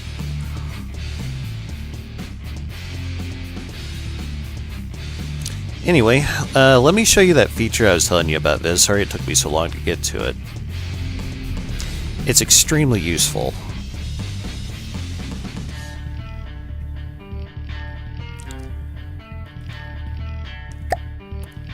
Yeah, idle thrust right here. I usually just crank it up to where it's just enough to keep the plane from going into the water. Another useful feature, and I think this is only the pre-configured AI card for bombing runs, but this match pitch for altitude control is extremely useful too, and that's another thing that's great for keeping your planes out of the water.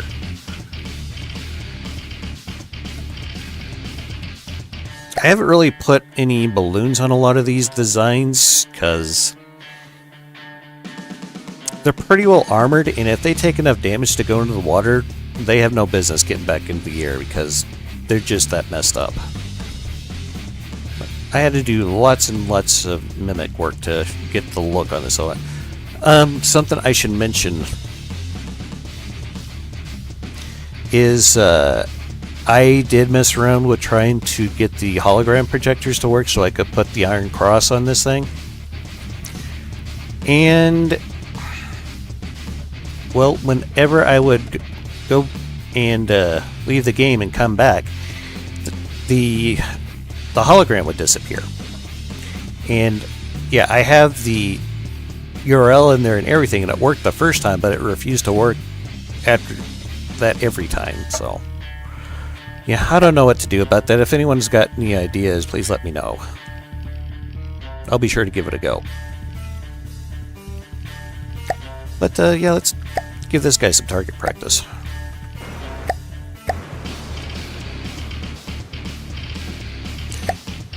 It moves pretty much the same like the original, except it's got way more missiles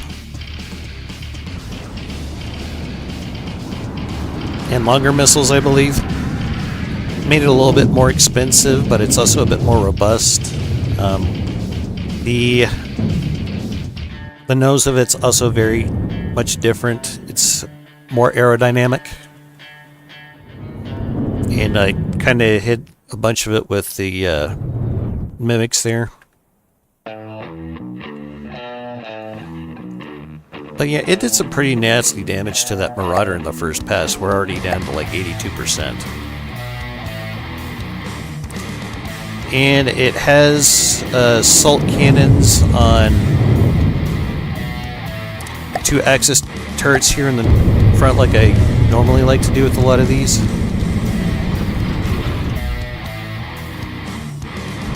I really get a kick out of seeing all those tracers.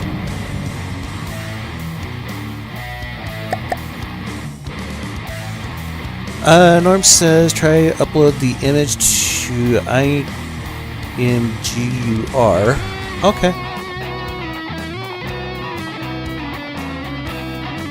Alright.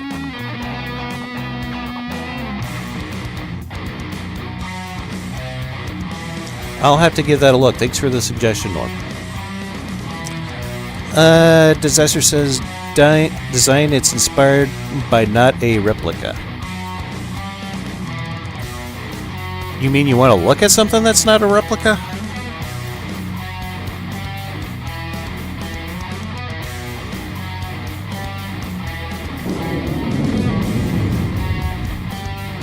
Not quite sure what you're asking me there, bud. Let's see here. I also got this thing. I'm not too big a fan of it, but it's extremely cheap. Just meant to be a very light fighter. And the placement of the pilot's seat was not optimal, as you could tell. I think I had to put it on a spin block.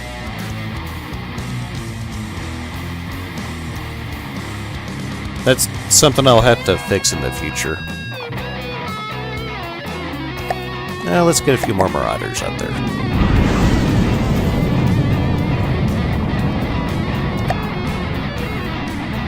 Very basic little plane. Not the prettiest one I've ever made either.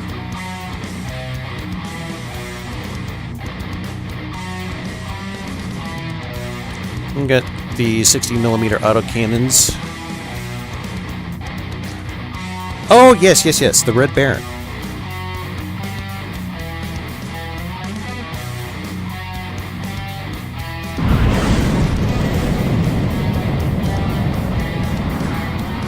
Manfred von Nordhofen, if I remember his name correctly. Fun fact, his birthplace is actually in Poland, because back in World War I, that was German territory, I believe.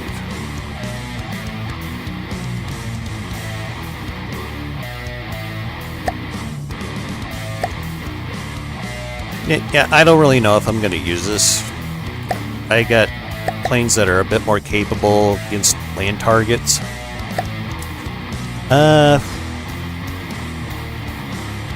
Like this guy.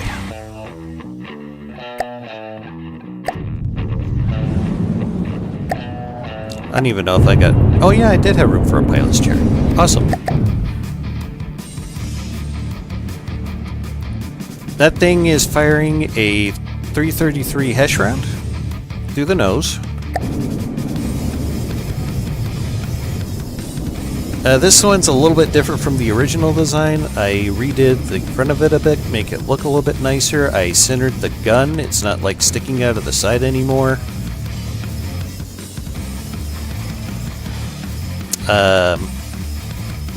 It's also faster than the original. Dang it, I just want to shrink blocks. There we go. I had to do a lot of mimic work to try to make it look pretty. It's pretty cheap too. And it's, in my opinion, it's a lot more capable than the fighter I just showed you guys, the one with the prop. And tell me that front nose cannon does not look cool when it's going off.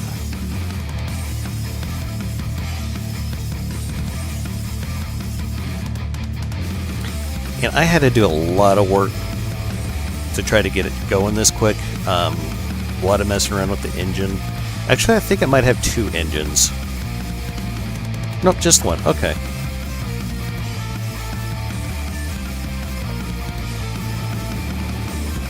Let me find the... yeah.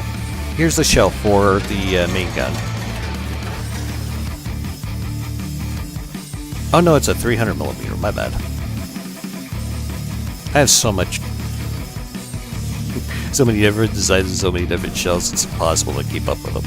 But yeah, this thing does very, very well against early game stuff. The crazy thing is I originally designed this to kill bison from ashes. It's like an 8K plane that took out a tank that's worth like 4 times as much, I think. I was pretty proud of that.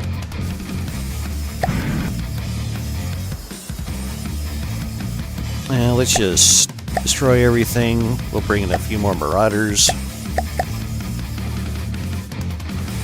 And I think you guys will get a kick out of this one. I also have a version of this with a cram.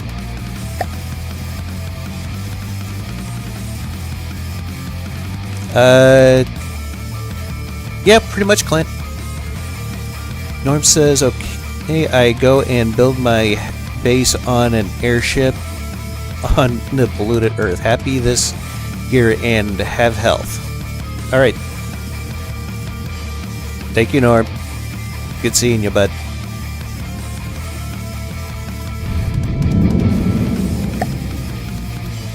So this thing is really fun to watch.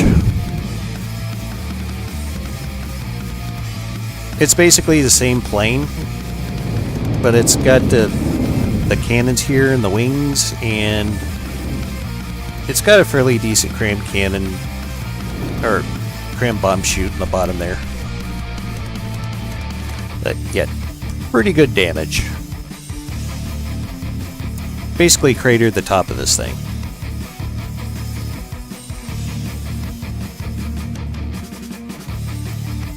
Forever Skies.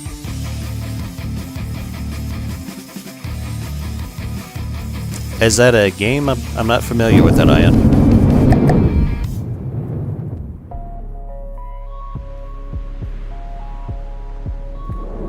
And boom. I believe it's using a timed HE cram. But yeah, these things are pretty nasty. I've been trying to focus more on cram-based weapons for this run, especially in aircraft, because they're a hell of a lot cheaper than missiles, bombs. First-person survival, where you are in a mobile base in the form of an airship that you... Okay. One solo plays. Hi there. Just randomly got your stream suggested, so hard to find varied FTD. Yeah, it really is. Thank you for joining the stream. I hope you enjoy it. Plant your bases. Yes, I see now. Earth is overrun with a pollution disease. Okay. So it sounds like the plot to the last ship. Kind of what I'm getting from that. Boom! That thing is so fun to watch. I love it. Co-op multiplayer, huh? Interesting. What else can I show you guys?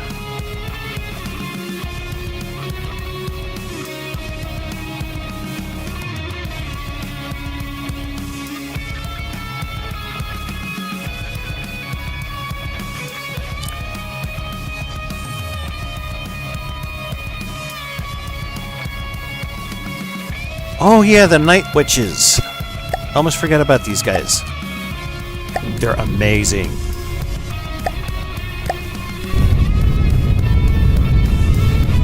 I know, right? Yeah, that thing was designed to kill tanks and ashes, but I tried using it in Quest for Neater, and it did amazing. So here we got what I call the Night Witch, named after a Sabaton song. 1100mm crams, almost 1200mm. It likes to strafe targets. Has lots of little short-range frag missiles here. There go the crams.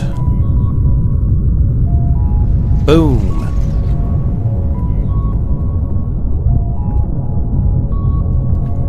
Like most of this is cram cannon.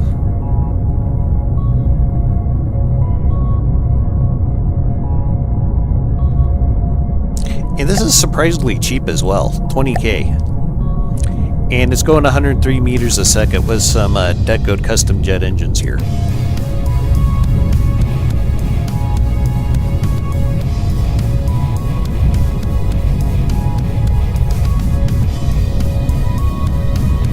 And I should also mention, I have another version of this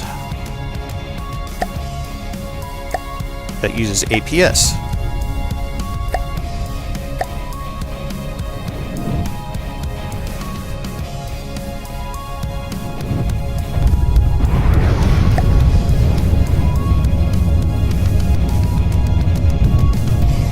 Basically a flying gun.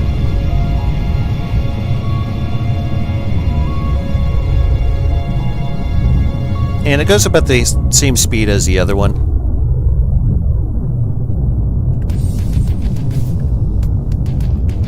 Has the same missiles here in the wings.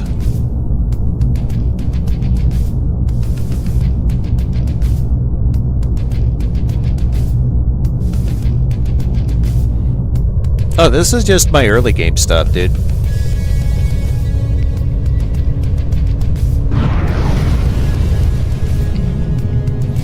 You should have been here earlier when I was showing off the ships that I made.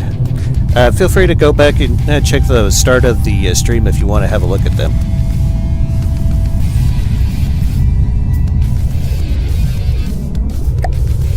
Yeah, but this one's pretty cheap too. 18-ish K for this thing. It's got a slightly larger gun than the Metal Crew, and I think it fires a lot more.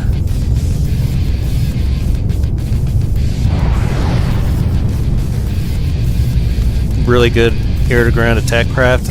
I think this is... yeah, you could totally use this in Ashes.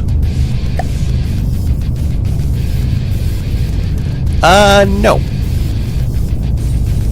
No, they do not. This is mainly designed to be used against the Deepwater Guard and a lot of the factions that don't have really good AA.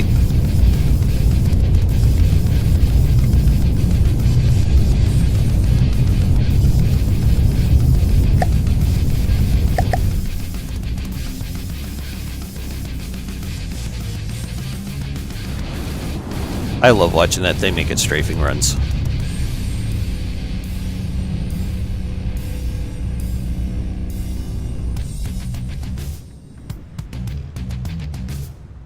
I think I loosely base it off an A20, it's called. Don't quote me on that, I can't remember the name. Let's see here. I also have this guy. It's designed to be an early game fighter. Very, very simple plane. I don't expect a whole lot from it, because it's pretty cheap.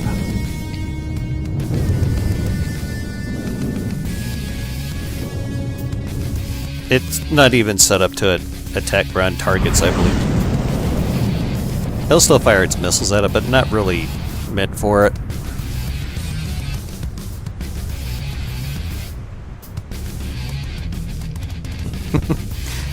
I do love my biplanes.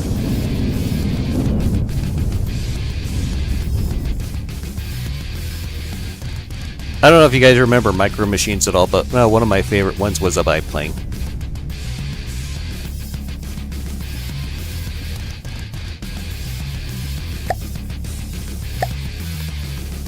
Alright, I got two more things I want to show you guys, and I'll probably end the stream.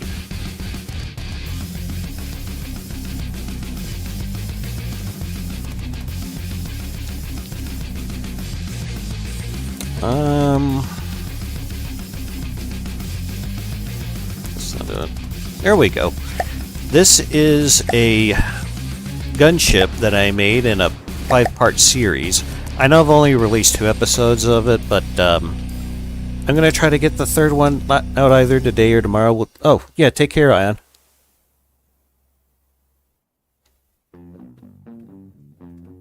Ion lives in Great Britain, so yeah, it's probably really late for him over there.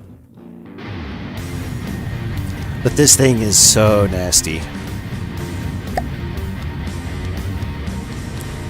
250K. I know that's kind of on the expensive side. That's like a light or medium-sized cruiser, but this thing has just such crazy armament on it. It's got this 6-meter, 500mm cannon on it.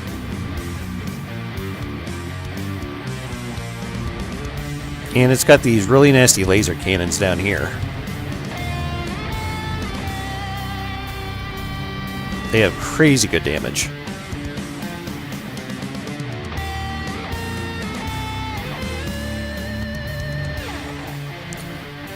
Like 750 damage per shot at almost 200 AP.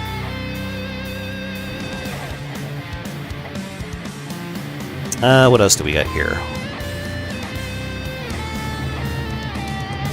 A lot of engine. Lots of engine. That's for the lasers and the frontal shields. Shielding is at strength level 6. So it'll bounce some crams. And we got some 100mm APS here in the front. I believe it's just APHE, very, very small shell.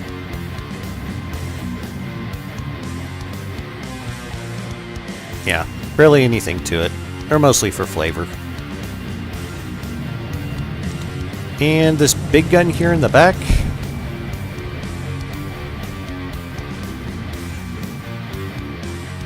Heshi. This thing will hurt. It'll utterly scramble the insides of roughly anything.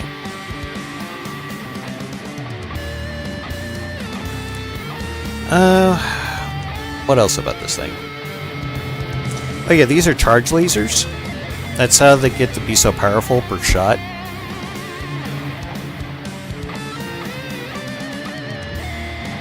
I have them using regulators so that they get to a specific amount of damage before they fire. And I've seen them one-shot all kinds of planes. This thing is scary maneuverable. Uses the front sighter AI, and I tweaked it a bit so it bounces around a bit. And we got some pretty good-sized missiles down here. Just some big old HE. And we got these little EMP frag missiles here. There's a few differences to this from the version that I ended the series with. Yes. This thing will solo a Bulwark, despite being 100k cheaper.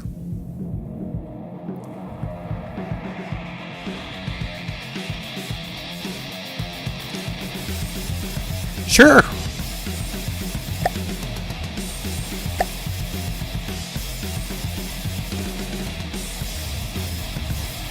Let's see here.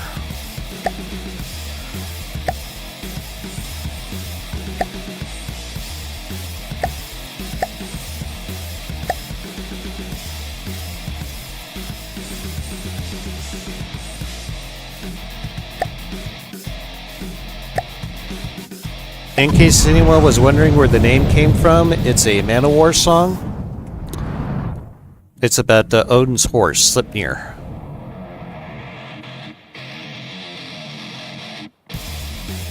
But yeah, this thing will just dance around at about 2,000 meters. Prams will hardly ever touch it. APS struggles with it too.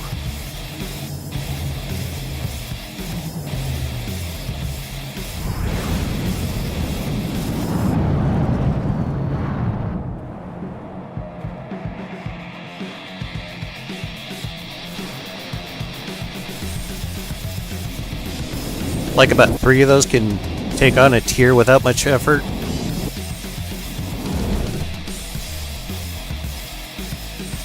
I don't think any of their health dropped below 90% too. It was pretty cool.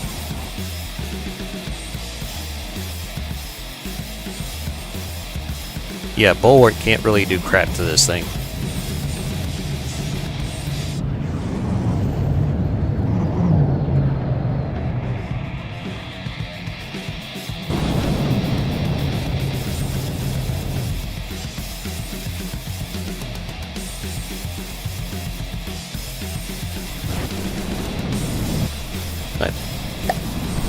Yeah, like, no damage. Bulwark's at 87% now.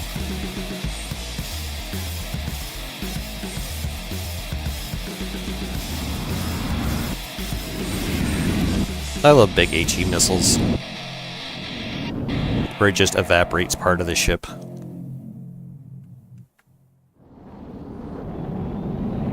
Boom.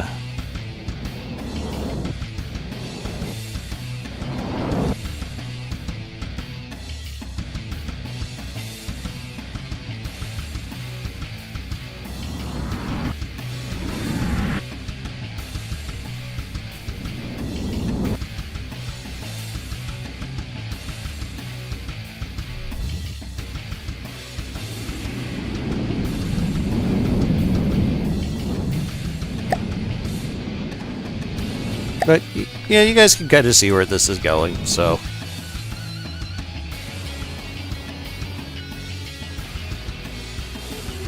it'll just happily sit out there and dance around. It's mainly meant to be a support craft, but I can see it leading a lot of assaults. My only regret is that I can't deploy Space Marines from it.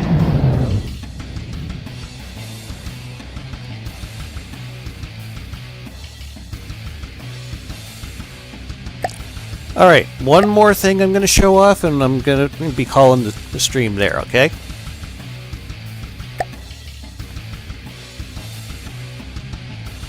Now, this thing has changed names a few times.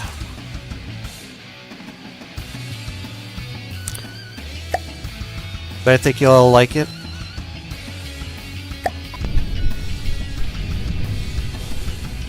In case you're wondering, that's supposed to be a lion.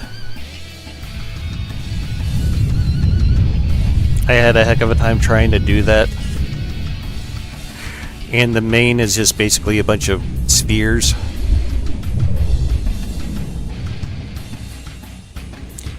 And this is named after a song by the metal band Riot V. They used to be known as Riot. Just plain old Riot.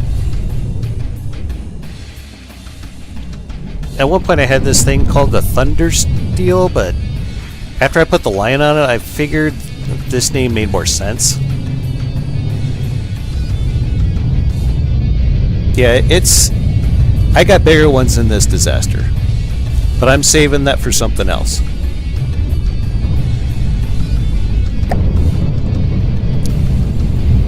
I tried to do some interesting things here with the these engines. Put turbines in them on spin blocks. And I used the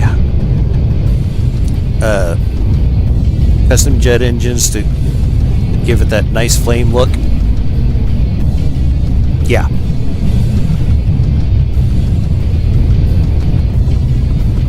Clint knows exactly what I'm talking about. He's seen my bigger stuff.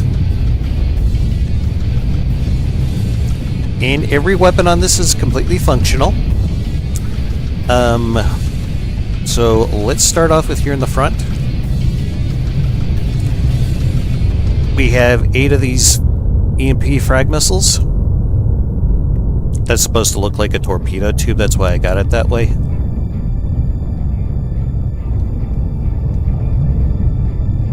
And so you guys can have a closer look at the lion.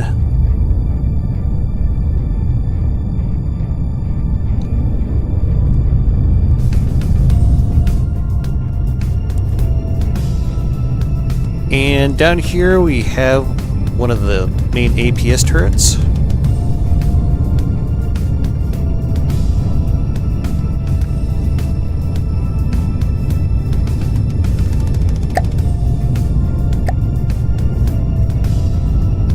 I think this uses 2 different types of shells. It uses HESH and heat shells separately. And I believe it's a 333.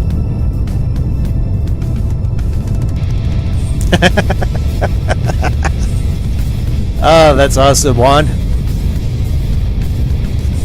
I'll have to remember that. That's an awesome way to describe it. I've had some people tell me that it looked like a tumor, but that was like the easiest way I could think of to make it look like a mane. So, but yeah, we got the 333 HESH and heat in these guns. Virtually the same shell.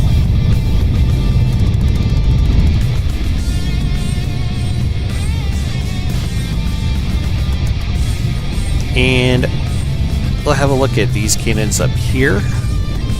These are 400mm flat guns.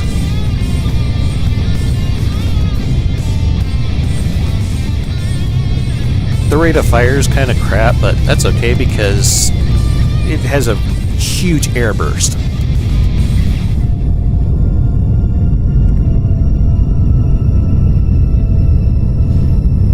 Flak radius of 500. I'm sorry, 50. Oh wait, that's not right. There we go. 60 meters. Great for shooting down small flyers.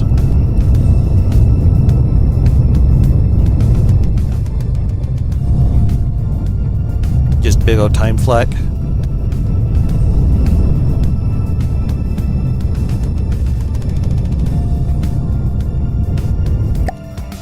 And this gun here in the back, it's basically the same as the one in the nose.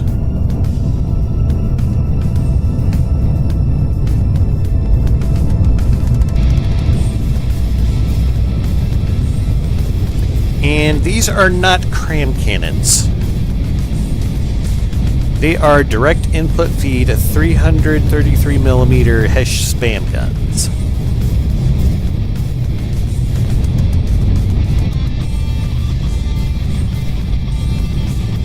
They do a lot of damage for what they do.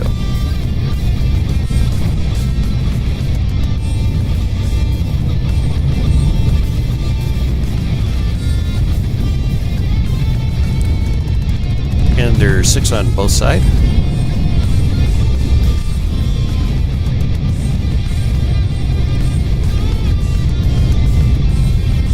So I believe this thing also has, yeah, we have a torpedo launcher.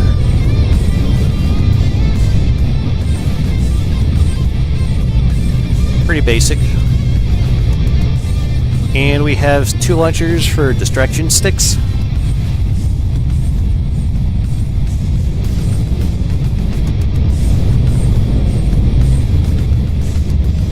We have some batteries for kind of as an emergency backup.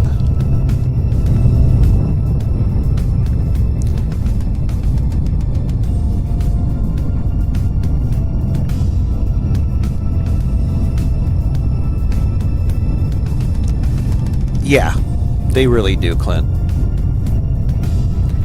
Got a pretty efficient fuel engine up here to get us from point A to point B. Actually, I think these are all fairly pretty fuel efficient.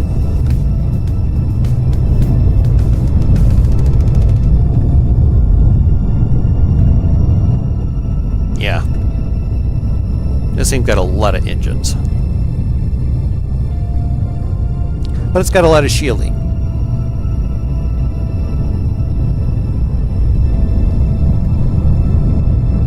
So,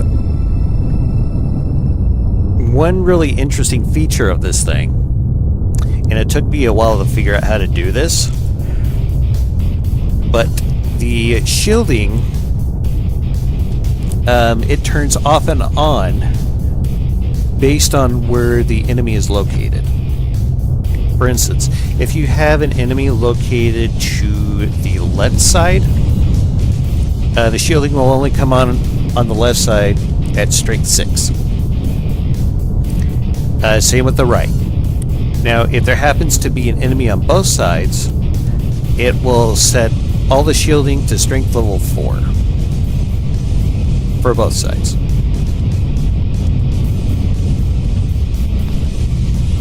Had to do a lot of ACB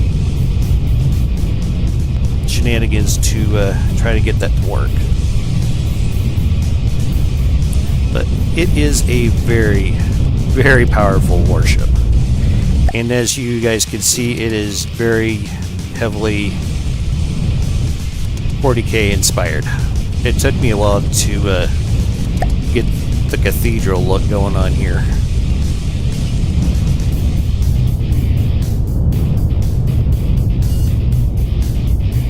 And I really like this engraving that I did on the side.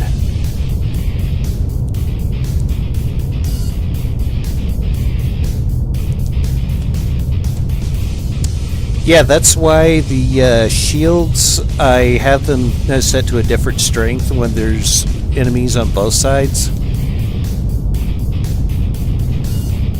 So that way the amount of power doesn't bottom out and this thing drops in the water.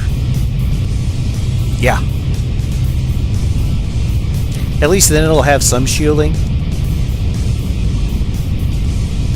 And some is better than nothing at all.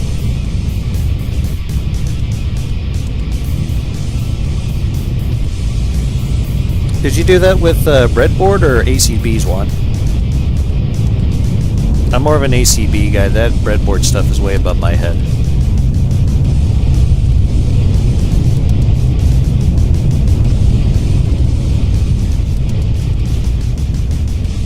Yeah. Okay.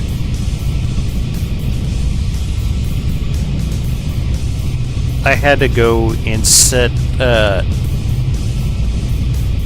every one of these shield blocks with ACBs to trigger them correctly.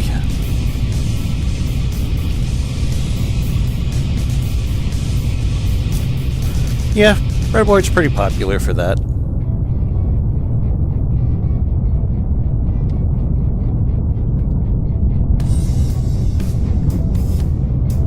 So, how would you guys like to see this thing fight? After that, we'll call it a video.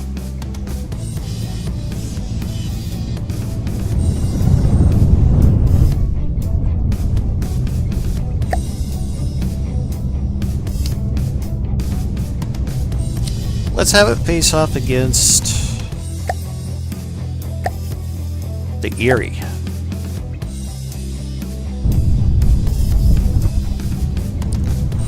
So something else I should mention about this thing is I have ACBs to change its altitude constantly. It goes from like, I think it's 100 meters to like 150 meters, and it bounces back and forth like that every 10 seconds. Makes it very dodgy. One says, yeah, that's rough. I set one low priority. Yeah.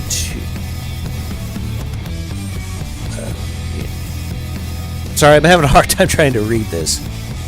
And then enough breadboard for the wish direction.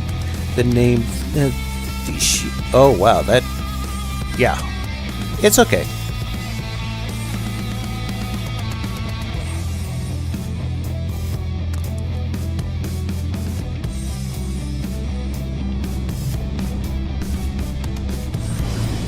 She's gonna catch a cram every now and then, but she can handle it. I think it's because those crams are probably inertially fused, and they're just going off when they bounce. But yeah, I had to put ACBs like next to every single individual shield to make this work right. Which kind of made it easy to do, because then I could just use the prefab tool. Made it really easy to do.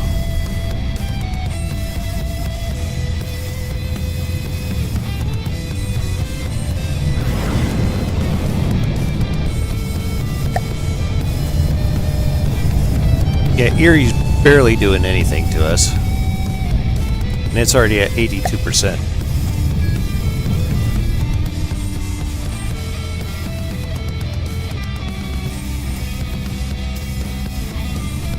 Yes, it is a newer thing, new-ish. It's probably a few years old now, but I'm a bit old school, so I just use ACBs. I don't think I've ever used the block naming tool, to be honest with you. I'm sure there's good reason to try it. Yeah.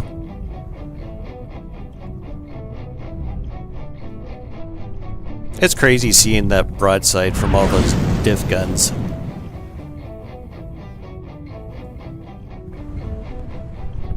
And they're using the 333 hash.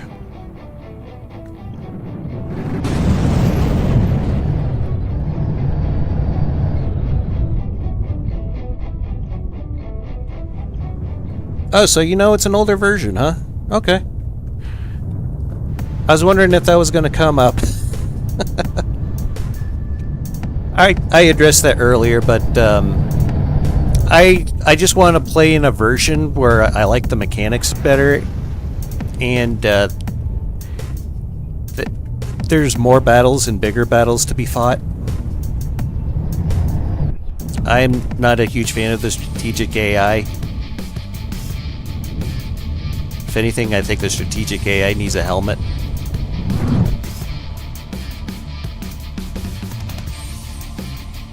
It's not very strategic.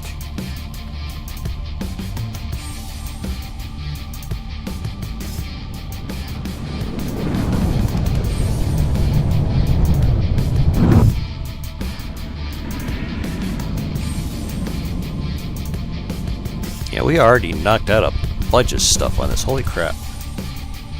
Hey, Dan, what's going on? You're just in time to catch the butt end of this. Dan's a longtime friend of the channel. We've done a lot of stuff together.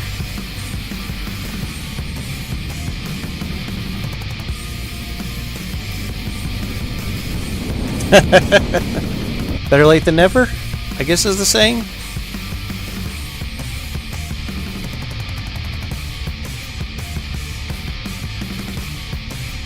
Dan does a lot of co-op with us, playing 7 Days to Die and stuff like that. We've also done a bunch of, what's it called? Satisfactory.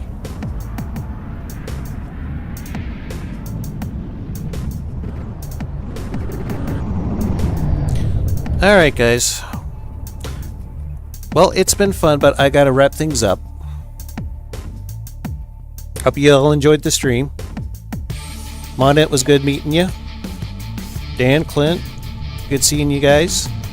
Disaster, it's been a while. Good seeing you again. You too, Viz. Anna, hope you have a good night. Hope that's everyone.